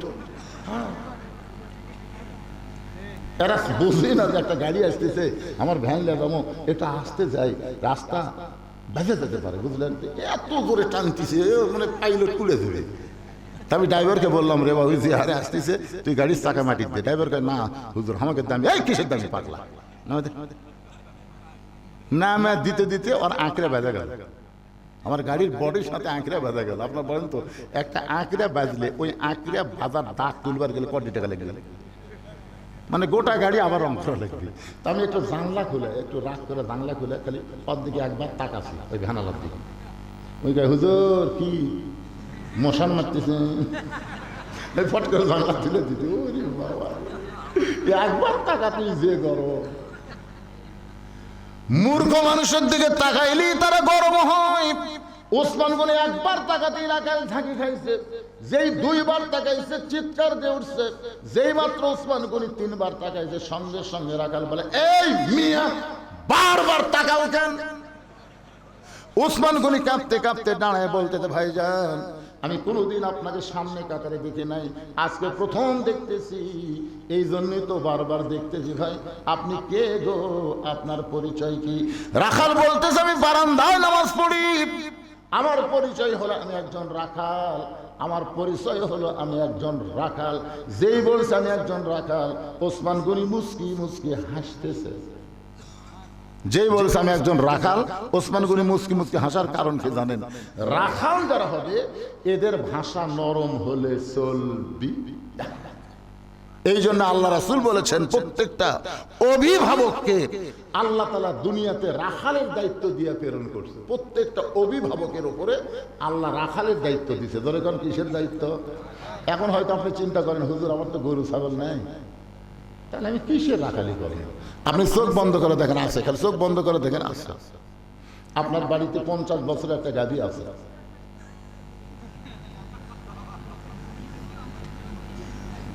মানে রূপও করতে বলতেছি। আপনার বাড়িতে 22 বছরের একটা আইডিয়া আছে, আপনার বাড়িতে 17 বছর একটা বকনা আছে। গাভী মানে আপনার বউ, আলিয়া মানে আপনার বেটা, বকনা মানে আপনার মেয়ে। আপনি বলেন তো এই 3দের উপর আপনার রাখালি করার দায়িত্ব আছে না নাই? এ করে করে আসে না নাই? আপনি কেমন স্বামী যে আপনার বউ মাথার চুল বেচা খায়? আপনি কেমন স্বামী? আপনাকে এলাকার কি মেয়ে মানুষের মাথার চুল বেচে না? যে মেয়ে মাথার চুল বিক্রি করে খাচ্ছে ওর স্বামী জান্নাতে যাবার পারবি না, ওর তালাক না দেওয়া পর্যন্ত। আর যদি তালাক দেয় তাহলে জান্নাতে যাবে। কি কি আরে টাকা কি করবি রে? মেয়ে মানুষের মাথার চুল শুধুমাত্র একজন পুরুষ, পৃথিবীতে মেয়েদের মাথার চুল শুধুমাত্র একজন পুরুষ মানুষ লাইয়া ছাড়া দেখতে পারবে। বাপও পারবে না, মেয়ে যখন যুবতী হবে বাপও পারবে না, ভাই যখন পারবে না, বোন যখন বড় হবে, শুধু একজনই পারবে, সেই দেখতে হলো তার স্বামী। স্বামী ছাড়া মেয়েদের মাথার চুল লাইয়া ছাড়া কেউ দেখতে পারবি? স্বামী ইচ্ছা করলে বইয়ের মাথার চুল লাগবি, মাথার চিরুনি দিয়ে হাঁচিয়া দিবি, মাথার চুল খুবা বেঁধে দিবি, মাঝে মধ্যে মাথার চুল বালিশের উপর দিয়ে সারা সঙ্গী ঘুম পারবি। হুন্না লিবাসুল্লাকুম ওয়া আনতুম লিবাসুল্লাহ হুন্না। কিন্তু একজন ফেরওয়ালা চুল কিনবার এসে বলতেছে, ভাবি আর সামান্য হলে 200 টাকা হয় ভাবি। আরে আমি তো এত কষ্ট করে 1 সপ্তাহ ঢোকালাম ভাই, দেখি দেখি আপনি একটু ধৈর্য ধরেন। ওই বাড়ির যে মুড়া চিরুনি দিয়ে, বুঝলেন, খালি পট পট করে ছিঁড়ে আনে, দেখেন তো ভাই। ফেরওয়ালা লাড়া ছাড়া বলতেছে, ভাবি তাও টান টান, যাক সামনে সপ্তাহে একটু বেশি দিবে। তাহলে চিন্তা করেন আপনার বইয়ের মাথার চুল ফেরওয়ালা লাড়িয়া ছেড়ে কিনা ওজন দিয়ে নিচ্ছে, আর মরে গেলে ওর মাথার কাপড় দিবে। 5টা কাপড়ের মধ্যে মেয়েদের 2টা কাপড় বেশি, একটা হলো সিনা বান, একটা হলো মাথা বান। যে মেয়েরা যেটা অবস্থায় মাথার চুল বেঁচে খায়, মরার পর ওর মাথা বান্ধে কোনো লাভ হবে না। ধরে কথা কন না কেন, কথা কন না কেন? তাহলে আপনার গাভী মানে আপনার বউ কি করতেছে, আপনি স্বামী হিসেবে রাখালি করার দরকার আছে না নাই? আপনি মসজিদের সামনে কাতারে ঈশান নামাজ পড়লেন, আলহামদুলিল্লাহ, আপনার মতন ভালো মুসলমান কে আছে? কিন্তু যেই বাড়ির মধ্যে গেলেন, ঘরের মধ্যে থেকে হরি হরি হরি হরি আমি মুসলমান, মসজিদের সামনে কাতারে নামাজ পড়লাম, আর আমার ঘরের মধ্যে হরি হরি লোল যায়। দেখেন আপনার গাভী বউ ভারতের স্টার জলসা দেখতেছে। চিন্তা করে দেখেন, আপনি সামনে কাতারে নামাজ পড়বেন আর আপনার বউ ভারতের স্টার জলসা দেখবে, আপনার রাখালি করার দরকার আছে না নাই? আপনি আস্তে করে রিমোট হাতত নেবেন, হাতত নিয়ে বলবেন, বিবি তুমি যে ভারতের স্টার জলসা দেখতেছো, এই ভারত আমাদের কত বড় শত্রু তুমি কি জানো? বউ বলবে, আমি তো জানি না। তখন আপনি বলবেন, আমাদের 400 বছরের পুরাতন বাবরি মসজিদ ভাঙ্গা ভারত ওই জায়গায় রাম মন্দির বানাইছে। মন্দির বানানোর বহু জায়গা ভারতে ছিল, কিন্তু ফাঁকা জায়গায় মন্দির না বানায়া আমাদের মসজিদ ভাঙ্গা ওই জায়গায় মন্দির বানাইছে। যে ভারতের মালওয়ানের বাচ্চারা, হিন্দুর বাচ্চারা মুসলমানের মসজিদ ভাঙ্গা মন্দির বানায়, সেই ভারতের কোন চ্যানেল মুসলমানের বিবি দেখতে পারে না। আপনি তাকায় দেখেন, বইয়ের চোখটা পানি পড়তেছে। কে গো কান্দ কে? বলে ভারত যে আমাদের মসজিদ ভাঙ্গে মন্দির বানাচ্ছে, এ কথা আগে কবেন না। আজ থেকে কান ধরে বললাম, ভারত বয়কট। আমি যেই বলবো ভারত, আপনারা বলবেন বয়কট। ভারত ভারত কি দরকার? আর আলু বন্ধ করে দিতে, চিনি বন্ধ করে দিতে, লবণ বন্ধ করে দিতে, আমাদের দেশত কি কম পড়িছে?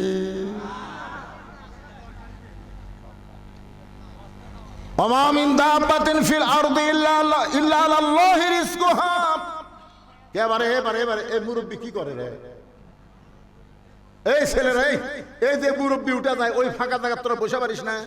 খালি বসলেই জান্নাত রে পাগল।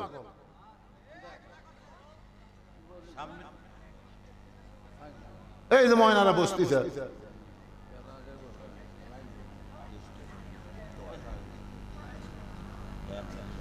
কি বিরক্ত হচ্ছেন? তাহলে আপনার 22 বছরের একটা ছেলে আছে, আপনার 22 বছরের একটা ছেলে, যাকে আমি বললাম আইডিয়া, এই ছেলের উপর আপনার রাখালি করার দরকার আছে না নাই? আপনার ছেলে কি করতেছে জানেন? সকালবেলা বাড়িতে বের হসো, এমন একটা টাইট ফুল প্যান্ট পরিছে, টাইট, যে ফুল প্যান্ট, যে আমার সামনে এক বেটা বসে আছে, কে ভাই এই এটা বসে পেশাব করা যায়? হাসতেছেন কেন? এই ফুল প্যান্ট পরে বসে পেশাব করা যাবি না। পেশাব করবে গেলে চেন খুলবি আর মারবি। তো আপনার ছেলে শোনেন, পেশাব বসা করলে পেশাব কিরকম নিংড়িবি, আর দাঁড়ায় পেশাব করলে পেশাব কিরকম নিংড়ে। নিংড়া বোঝেন না? দাঁড়ায় পেশাব করলো, যখন মনে করলো পেশাব শেষ, এই মনে করলো চেন টানলো, এরপরেও 3 ফোঁটা পেশাব করবি। তাহলে দিনে যদি 3 বার পেশাব করে, 3 তিরিকে কত? তো 9 ফোঁটা পেশাব যদি ওই ছেলের ওই টাইট ফুল প্যানে পড়ে, তাহলে ওই পেশাব আস্তে আস্তে শুকে যাবি, ওই যন্ত্রের তাপ দিয়ে শুকে যাবি। তো শুকে গেলে আপনার কত পেশাব শুকে গেলে কি জীবাণু মরে না তাজা হয়? জীবাণু বেশি তাজা হয়ে যায়। ওই তাজা জীবাণু কি করে, ওই জায়গার যে যন্ত্রগুলো আছে, ওই যন্ত্রের মধ্যেই অ্যাটাক করে। অ্যাটাক করে কিছুদিন পরে দেখবেন বেলে মাছের মতন হচ্ছে। ইন্ডিয়ান হার্বাল ছাড়া কাম হবি না। এই জন্য দেখবেন মাদ্রাসার ছেলে, মাদ্রাসার হুজুর, এদের বউ কি সুখে আছে, আর এই যারা ফুল প্যান্ট পরে টাইট ঠিক মতো পেশাব করে পানি লাই না, ওরকে বাড়ির মধ্যে কি বিপদ আছে যা শুনবেন। তাহলে আপনার ছেলের দিকে আপনার খেয়াল করার দরকার আছে না নাই? আপনার 17 বছরের একটা মেয়ে আছে, আপনার 17 বছরের মেয়েটা আপনি দেখেন তো এই মেয়েটা কি করতেছে, হাইল করে কিলকিল করে গোটা পাড়া ঘুরতেছে। আপনি বাবা হিসাবে আপনার মেয়ের উপরে রাখালি করার দরকার আছে না নাই? নবীর মেয়ের বয়স হলো মাত্র 9 বছর। মাত্র 9 বছরের ফাতেমা ঘরের মধ্যে বসে হাতের মধ্যে চুরি দিয়া মুসকি মুসকি হাসতেছে, হাতের মধ্যে চুরি দিয়া মুসকি মুসকি হাসে। মেয়েটার বয়স হলো মাত্র 9 বছর। আল্লাহ রাসূল ঘরের মধ্যে পা দিয়া, আর নবী ঘরের মধ্যে ঢুকলেন না। নবী ঘর থেকে যখন বাহিরে আসলেন, ফাতেমা চমকে গেল, যে বাবা ঘরের মধ্যে ঢুকে আমাকে মা মা বলে আদর করে, আর সেই বাবা ঘরের মধ্যে না ঢুকে বাইরে কেন? বারান্দায় গিয়ে দেখে নবীর চোখ দিয়ে দর দর করে পানি পড়তেছে। ফাতেমা হাঁটু গেড়ে বসে, 9 বছরের বাচ্চা হাঁটু গেড়ে বসে বলতেছে, বাবা আপনার চোখের মধ্যে পানি, কি দুঃখ আপনার, এমন করে কেন কাঁদতেছেন? রাসূল বলে, ফাতেমা, যে দুনিয়াতে সাজবে মা, আল্লাহ তার আখিরাতের শ্বাস কমায়া দিবে।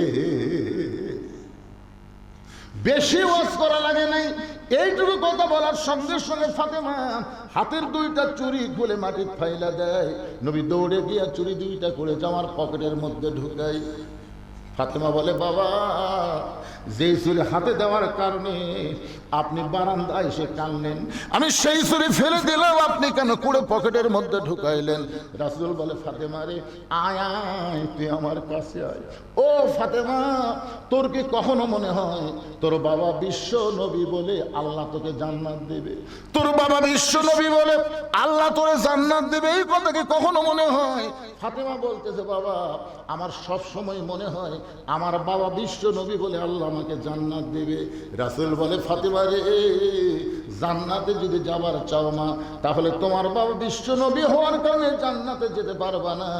জান্নাতে যাইতে গেলে জান্নাতের আমল করে তোমাকে জান্নাতে যেতে হবে। এই কথা বলে নবী আর কিছুই বললেন না। কয়েক বছর পরে আল্লাহর নবীর কাছে ফাতেমা বললেন, বাবা, ওই যে আমাকে বলেছেন জান্নাতে যাইতে গেলে জান্নাতের আমল করে জান্নাতে যাইতে হবে, আপনি তো আমলের কথা বললেন না। রাসূল বলে, ফাতেমা, মেয়েদের জন্য মাত্র 4টা আমল করা লাগবে। 1 নম্বর আমল হলো 5 ওয়াক্ত নামাজ পড়বা। 24 ঘন্টার মধ্যে 5 বার নামাজ পড়লে নামাজের হক আদায় হবে। ও ফাতেমা, 12 মাসে 1 মাস রোজা রাখলে রোজার হক আদায় হবে। স্বামী যদি খেদমত চায় ফাতেমা, তাহলে স্বামীর খেদমত করবা, ওয়াজাতা স্বামীর খেদমত করবা না। খেদমত করতে গেলে স্বামীর হুকুম লাগবে, স্বামী চাইলে খেদমত, না চাইলে না। আমার কথা কি বুঝলেন? স্বামী খেদমত চাইলে খেদমত করা লাগবে। ওয়াজাতা কোনো বউ যদি স্বামীর খেদমত করে, বুঝবেন অতি ভক্তি। কথা কয় না, অতি ভক্তি।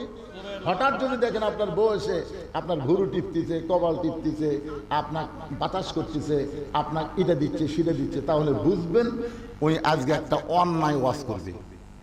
হঠাৎ ওয়াজটা কি হয়? আপনার মায়ের বিরুদ্ধে বলবি, না হয় আপনার বাপের বিরুদ্ধে বলবি, না হয় আপনার বোনের বিরুদ্ধে বলবি, না হয় আপনার ভাইয়ের বিরুদ্ধে বলবি, মানে আপনার যারা তাদের বিরুদ্ধে বলবি।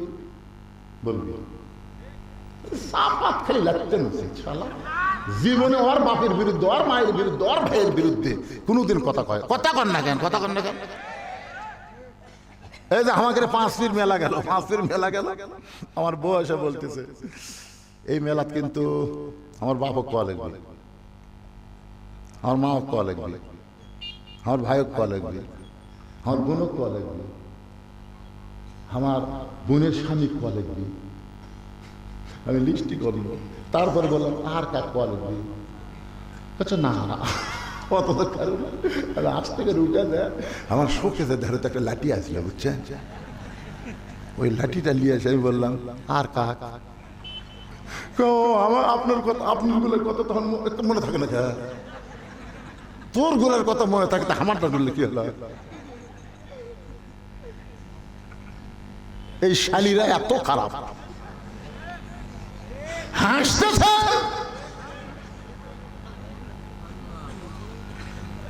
এই জন্য আল্লাহ রাসূল বলেছেন, ফাতেমা, স্বামী যখন খেদমত চাবে তখন স্বামীর খেদমত করবা, ওয়াজাতা স্বামীর খেদমত কইরো না।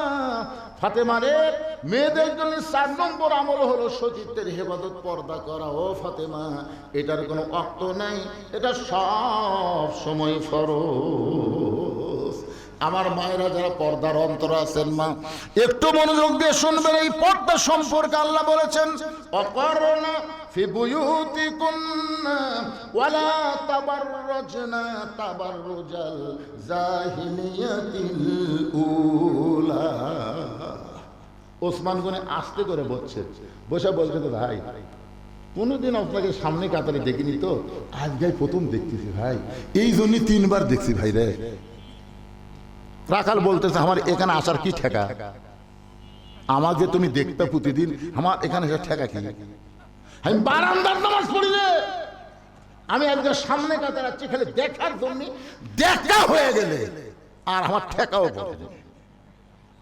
ওসমান গনি বলতেছে, ভাই আজকে আপনার সাথে দেখা হবে, তার গ্যারান্টি কি? রাখাল বলে, পাগলা নাকি, দেখার জন্য আসছি আর দেখা হবে না মানে? ওসমান গনি বলে, ভাইজান আমি কয়েক বছর হলে দেখার জন্য সামনে কাতারে নামাজ পড়ি, এখন পর্যন্ত আমার দেখা ভাগ্যে হয় না। আমি কয়েক বছর হলে সামনে কাতারে নামাজ পড়ি, এখন পর্যন্ত আমার দেখা ভাগ্যে হয় নাই।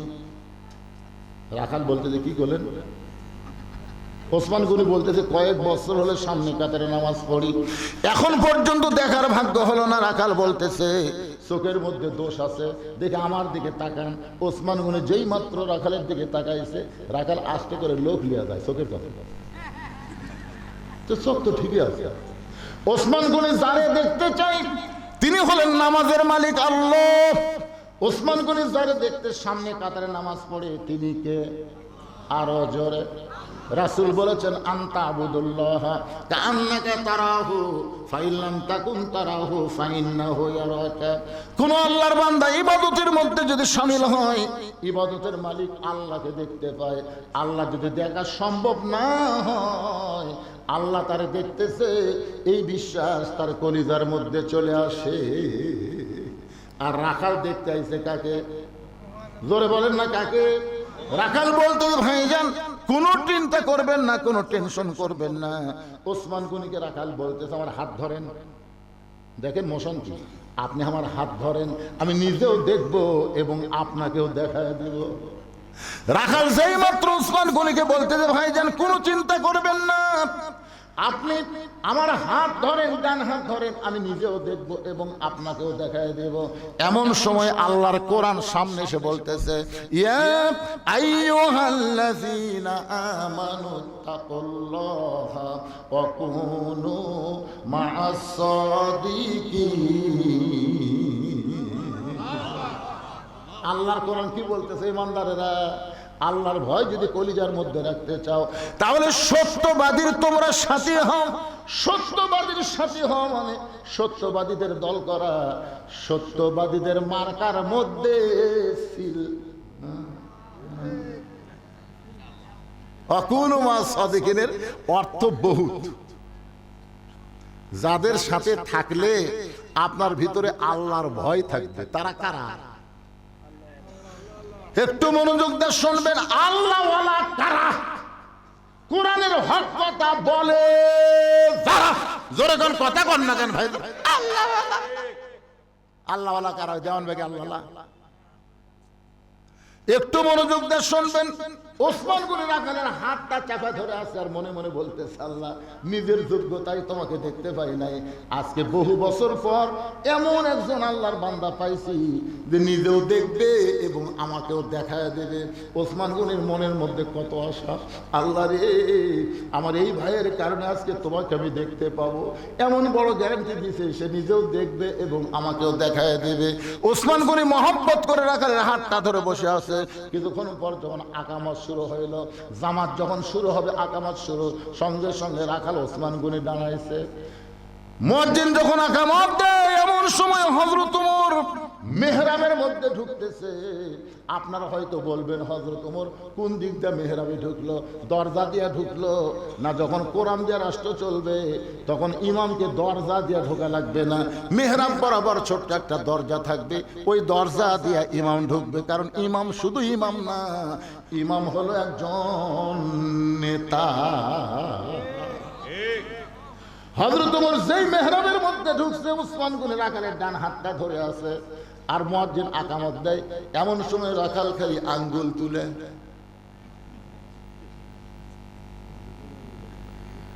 কে রে? এই তো আমার খোলা। উমর যদি দেখবার চাওকে সামনে কাতার যায়, তো উমর দেখবার আসে এই মালটাই কি আঙ্গুল জোগাচার চিন্তা করতেছে। যেই মুয়াজ্জিন কত কামাদের সালা বলেছে, সঙ্গে সঙ্গে রাখাল আল্লাহ, রাখাল যে আল্লাহ আকবার কইছে, সঙ্গে সঙ্গে ওসমান গনে হাত ছাড়া দিয়েছে। হাত ছাড়া দেয় বলতে ভাইজান, ইমাম যদি ভুল করে তাহলে মুসল্লি লোকমা দেয়, এখন পর্যন্ত আকামতি শেষ হয় নাই, আর তুমি আল্লাহ আকবার লোকমা দিলা। রাখাল বলে এই জন্যই তো তুই কানা, এত বছর হলে সামনে কাদের নামাজ পড়ি, এখন পর্যন্ত দেখবার পাস না রে পাগল, আমি কি জন্য লোকমা দিলাম তুই কি জানিস না? দ্বিতীয় কাতারে একজন সাহাবী দৌড়ে এসে রাখালে হাতটা হ্যাঁচকা টান দিয়ে বলে, পাগল, এতক্ষণ যে তোর হাতটা ধরে দাঁড়িয়েছিল, এতক্ষণ সেই মহামানব তোর হাতটা ধরে দাঁড়িয়েছিল, যাকে তুই কানা কানা বলে তিরস্কার করতেছিস, তুই কি জানিস এই মহান ব্যক্তিকে? এই মহান ব্যক্তি হলেন আল্লাহর নবীর ডবল জামা। রাখাল থর থর করে কাঁপে আর বলে, এই জন্যই তো বারান্দার নামাজ পড়ি, এই জন্য মসজিদের ভিতরে ঢোকার সাহস পাই না। মসজিদের মধ্যে দামি দামি সাহাবী, ওই দামি দামি সাহাবীর মধ্যে আমি একজন সাধারণ রাখাল কেমনে ঢুকি ভাই? কিন্তু ওই পথিক আমার সর্বনাশ করেছে। ওমর ফারুকের দিকে আঙ্গুল তুলে রাখাল বলতেছে, ওই পথিক আমার সর্বনাশ করেছে। ওই পথিক আমারে কইছে, ওমরকে যদি দেখবার চাও তাহলে সামনে কাতারে দাঁড়াইলাম মেহরাবের মধ্যে, যেই মানুষটাকে ইমামতি করতে দেখবে সেই মানুষটি হযরত ওমর।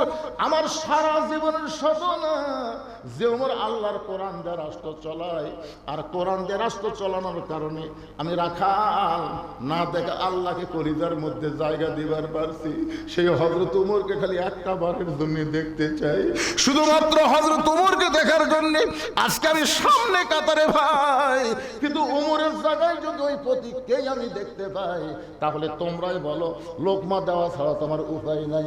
আমি আল্লাহ আকবার লোকমা দিব, ওই প্রতীককে মেহরাব থেকে তাড়ায় দিয়া ওই জায়গায় হযরত ওমরকে আমি এক নজর দেখতে চাই।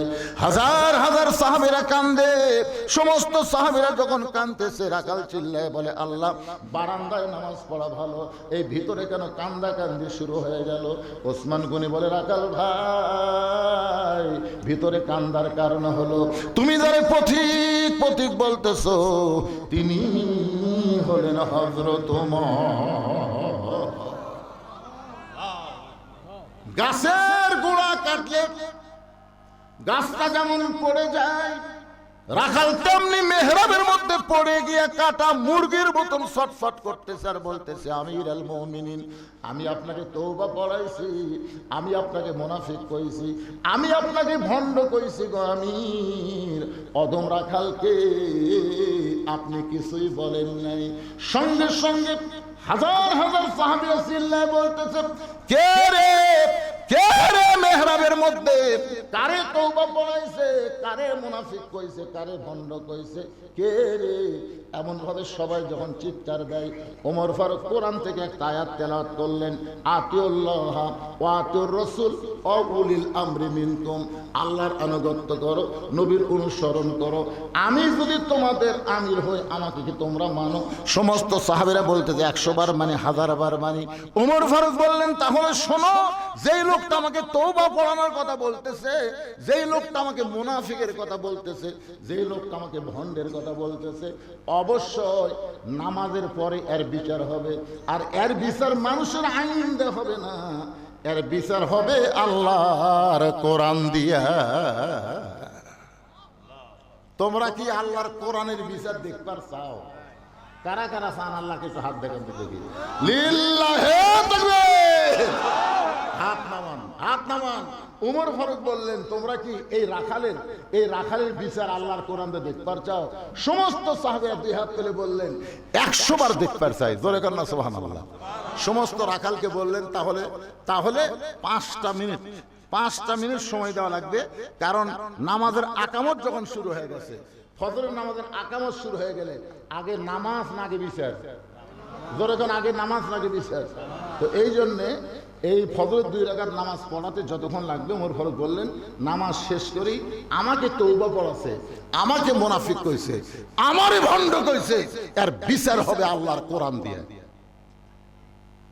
সবাই তো খালি আল্লাহর কোরআনের বিচার দেখার জন্য, আপনারাও দেখবেন, দেখবেন না ভাইজান? তবে 5টা মিনিট একটু ধৈর্য ধরা লাগবে। এই মসজিদের উন্নয়ন কল্পে আপনাদের কাছে ব্যাগ যাবি, রুমাল যাবি। হয়তো বলবেন হুজুর একবার ব্যাগ দিতে আবার ব্যাগ। আমাদের এলাকায় যে গরুর একবার দুধ হয় না সেই গরুর 2 পানান দেয়। কয় পানান দেয়? 1 পানানে দুধ হয় না, আবার বাছুর ছেড়ে আবার। একজন উঠবেন না, আমার কলজা ভরে গেছে। 2-1জন লোক উঠেছে, আবার পরে এসে শেষ দিকে তারা বসেছে। আজকের মাহফিলটা এলাকার জন্য একটা বরকতময় মাহফিল হয়ে যাবে ইনশাআল্লাহ। ভাইজান এই ব্যাগলা রুমাল নিয়ে যান।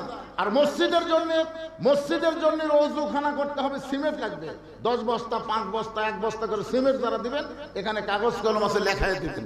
আর যদি কয় হুজুর লেখালেখির মধ্যে নেই, আমরা নগদ দিবার চাই, নগদ, তার নিয়ে আসেন। একজনও লড়াচড়া করবেন না ভাই। হ্যাঁ, না দেন না দেন, যাবেন কেন? আল্লাহর কোরআনের বিচার দেখবেন না?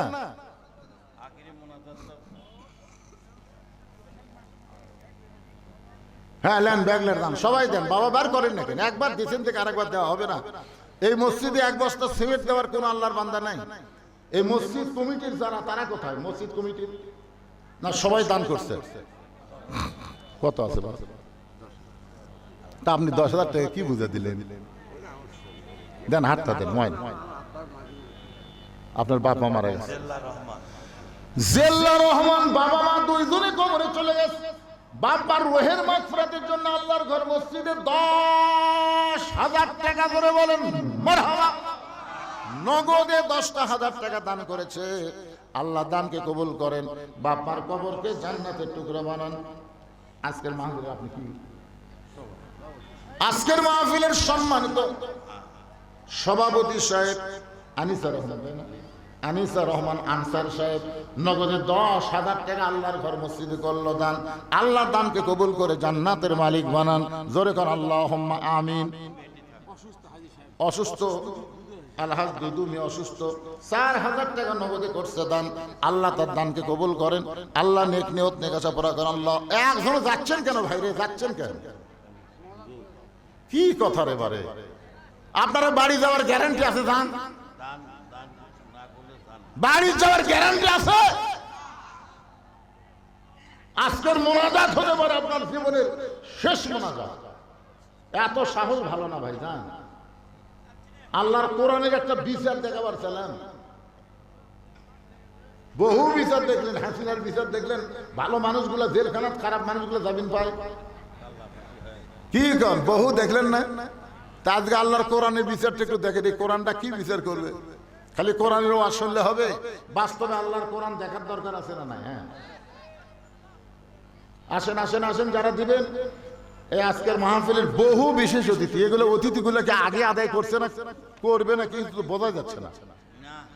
হ্যাঁ, জনাব মোহাম্মদ বেলাল হোসেন মন্ডল, উনি কে?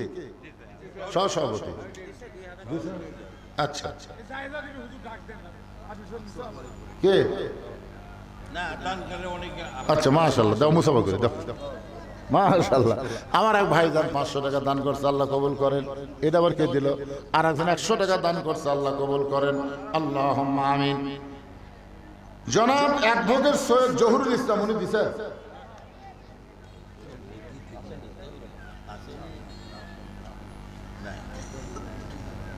না? হাসিনার সময় আমরা অতিথি না তুলে মাহফিল করবার দেয়নি, এই ভয়ে 2-1জন থোয়া গেছে। এখন কি সেই দিনে আছে? হ্যাঁ,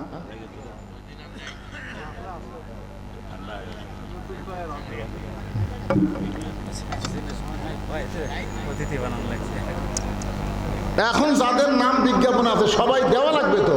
মসজিদের দরজা হয়নি, একটা দরজা দেওয়ার লোক নাই। দেখেন কি ছেলে, বাপ মার দোয়া চায়। আল্লাহ আল্লাহর ঘর মসজিদে 500 টাকা 1 বস্তা সিমেন্ট ব্যাপারে দান করেছে। আল্লাহ বাপ মাকে কবুল করেন। আল্লাহুম্মা আমিন। মিজানুর রহমান মিটু সাহেব 2000 টাকা নগদে দান করেছে, আল্লাহ তার দানকে কবুল করেন। শরম নাই বাদান, আপনি দান করতে শরম পাচ্ছেন? হ্যাঁ মাশাআল্লাহ, যেটাই দিবেন আল্লাহর ঘরে, যেটাই দিবেন আল্লাহ সেটাই কবুল করবে। দিয়ে আল্লাহ বোঝে মন কাইডা নিতে কতক্ষণ, আজ আছে কাল নাই, ফকির হয়ে মানুষ কবরেতে চলে যায়। মিশে মায়ায় বন্দি থাইকা করলাম কত খেলা, পশ্চিমে তাকায় দেখো তোমার ডুইবা গেছে বেলা। এক পলকের নাই ভরসা, মিশে সকল আশা, কখন বোঝে দারুণ ঝড়ে ভাঙবে তোমার বাসা। আচ্ছা, মসজিদের দরজা নাই, দুটা নাই, এই দুটা দরজা দেওয়া লোক পারে না তোরা দিছে? হ্যাঁ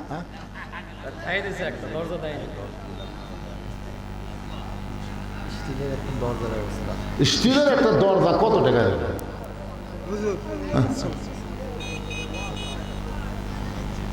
আল্লাহ যদি কয় রে তোরকে বাড়ির দরজা আছে আর আমার ঘরের দরজা নাই রে, কি জবাব দিবেন ভাই রে? আচ্ছা, আপনারা এই যে এই মসজিদের আহাল, মসজিদে যারা নামাজ পড়েন, এই মসজিদের মাহফিল যারা করতেছেন, আপনাদের মধ্যে কারা কারা আছেন? কেবারে এই গ্রামের কি গ্রাম? গোপাল বাড়ির কারা কারা আছেন? হাত তোলেন তো দেখি। গোপাল বাড়ির একজন নেই, হাত তোল না কেরা?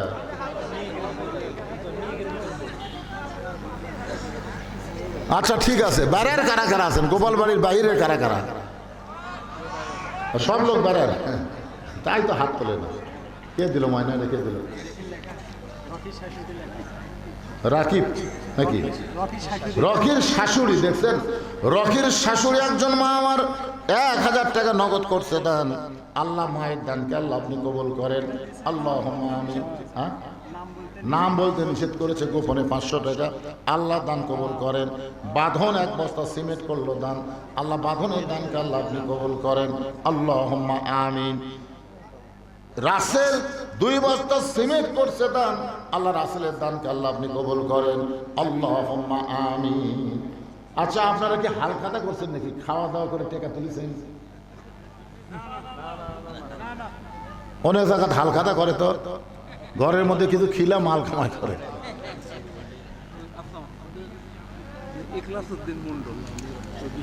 বিশেষ অতিথি ইখলাসউদ্দিন মন্ডল 1000 টাকা দান করেছে, আল্লাহ তার দানকে কবুল করেন, আল্লাহুম্মা আমিন। জুয়েল গোপালবাড়ি 1 বস্তা সিমেন্ট করছে দান, শামীম 1 বস্তা সিমেন্ট দান করেছে, আল্লাহ কবুল করেন। আব্দুল মান্নান 1 বস্তা সিমেন্ট দান করেছে, আব্দুল মান্নানের দানকে আল্লাহ আপনি কবুল করেন, আল্লাহুম্মা আমিন। এই গ্রামে এমন কোন আল্লাহর বান্দা নাই যে আল্লাহর ঘর একটা দরজা দিবি, স্টিলের একটা দরজা দিবি, এইরকম একটা লোক নাই। স্টিলের একটা দরজা ভরে, একটা দরজা দিলে কি হবে? আব্দুর রশিদ সাহেব 5000 টাকা দান করবে, আল্লাহ তার দান কবুল করেন, আল্লাহুম্মা আমিন। এই মুরব্বী কি দিবার চাই? এবারে মুরব্বী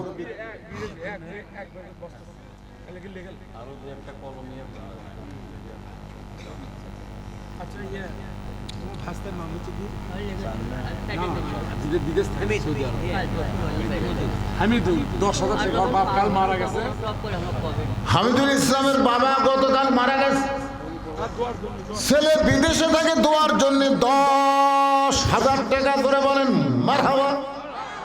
আচ্ছা, 10,000 টাকার একটা দরজা হবে না? কি দরজা বানাচ্ছে? রাজকীয় দরজা নাকি রে? তাই তো কেউ দিবার চায় না রে। 36-37 হাজার দরজা দেওয়ার মরদ আছে গোপাল বাড়ি। 1 বস্তা সিমেন্ট করলো দান মেরাজউদ্দিন, আল্লাহ মেরাজউদ্দিনের দানকে আল্লাহ আপনি কবুল করেন, আল্লাহুম্মা আমিন। কি বাবা? হ্যাঁ, বগুড়ার সাবেক ডিসি হোসনে আফরোজ তার বান্ধবী সহযোগিতায় মসজিদের জন্য 2 লক্ষ টাকা পাইয়া গেছে। বলে অনুদান না, বাকি টাকির খাওয়া নাই, দিয়ে দিচ্ছে। তাহলে দরদার আনলাম, আবার ভিক্ষা করা লাগবে কেরা? দোয়া মানে সেই দোয়া হবে ইনশাআল্লাহ। দোয়া হবে না মানে এত ধরে দরজাই পাচ্ছি না, আর 2 লক্ষ টাকা দিয়ে দিছে, কি যাতা দোয়া হবে? তাও দিল একজন মেয়ে মানুষ বারে। আল্লাহ, আমরা যাক ট্রান্সফার হয়ে যাক। আমি আজ কতদিন হলো বলতেছি, একজন দুনিয়ার থেকে বিদায় নিছে, আর একজন পলে গেছে। বাংলাদেশে আপাতত মেয়ে মানুষের আর রাজত্ব চলবি না, মেয়ে মানুষের দিন শেষ, মরদ মানুষের বাংলাদেশ। কিন্তু হলো না তো, এটা একদম মেয়ে মানুষই।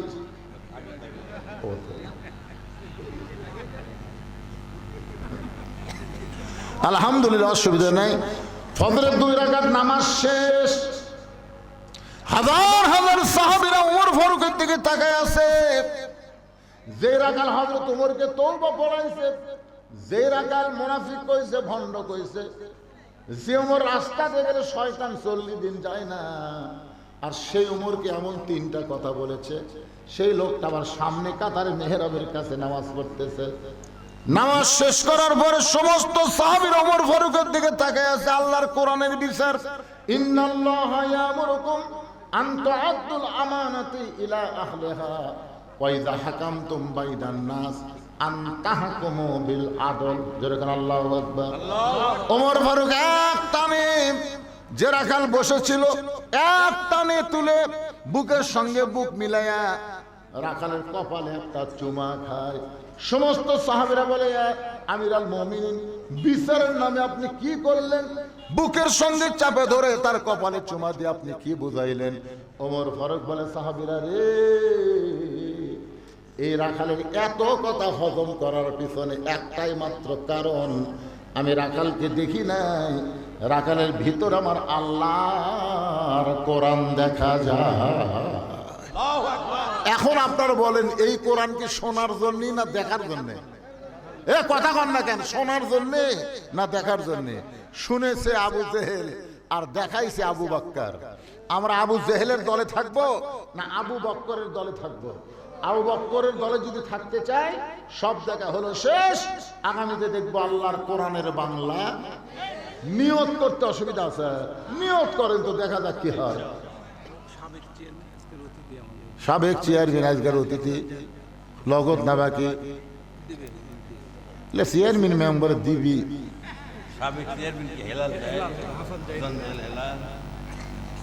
জাহিদ হেলাল, হাসান জাহিদ হেলাল, ঠিক আছে,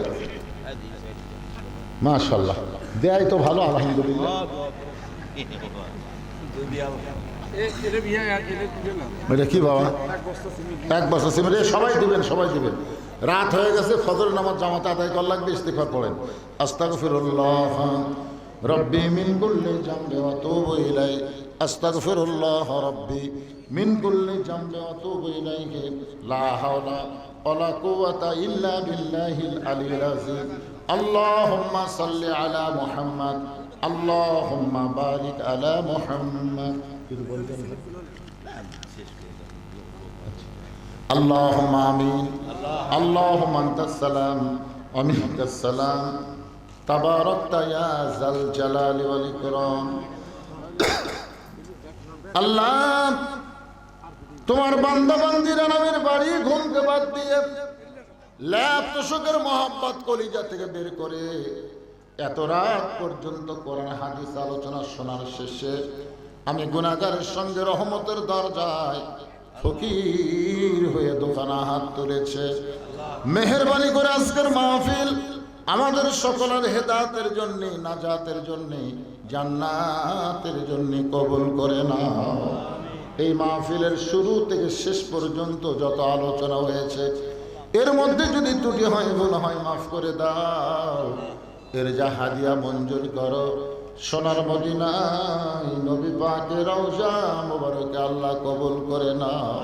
তামাম আম্বিয়ায়ে কেরাম, আসহাবে কেরাম, তাবিঈনে কেরাম, তাবা তাবিঈনে কেরাম, তামাম পৃথিবীর মাটির নিচে যত মুমিন মুমিনা শুয়ে আছে আল্লাহ সকল আরওয়াহ ফরিহাদ হাদিয়া কবুল করো।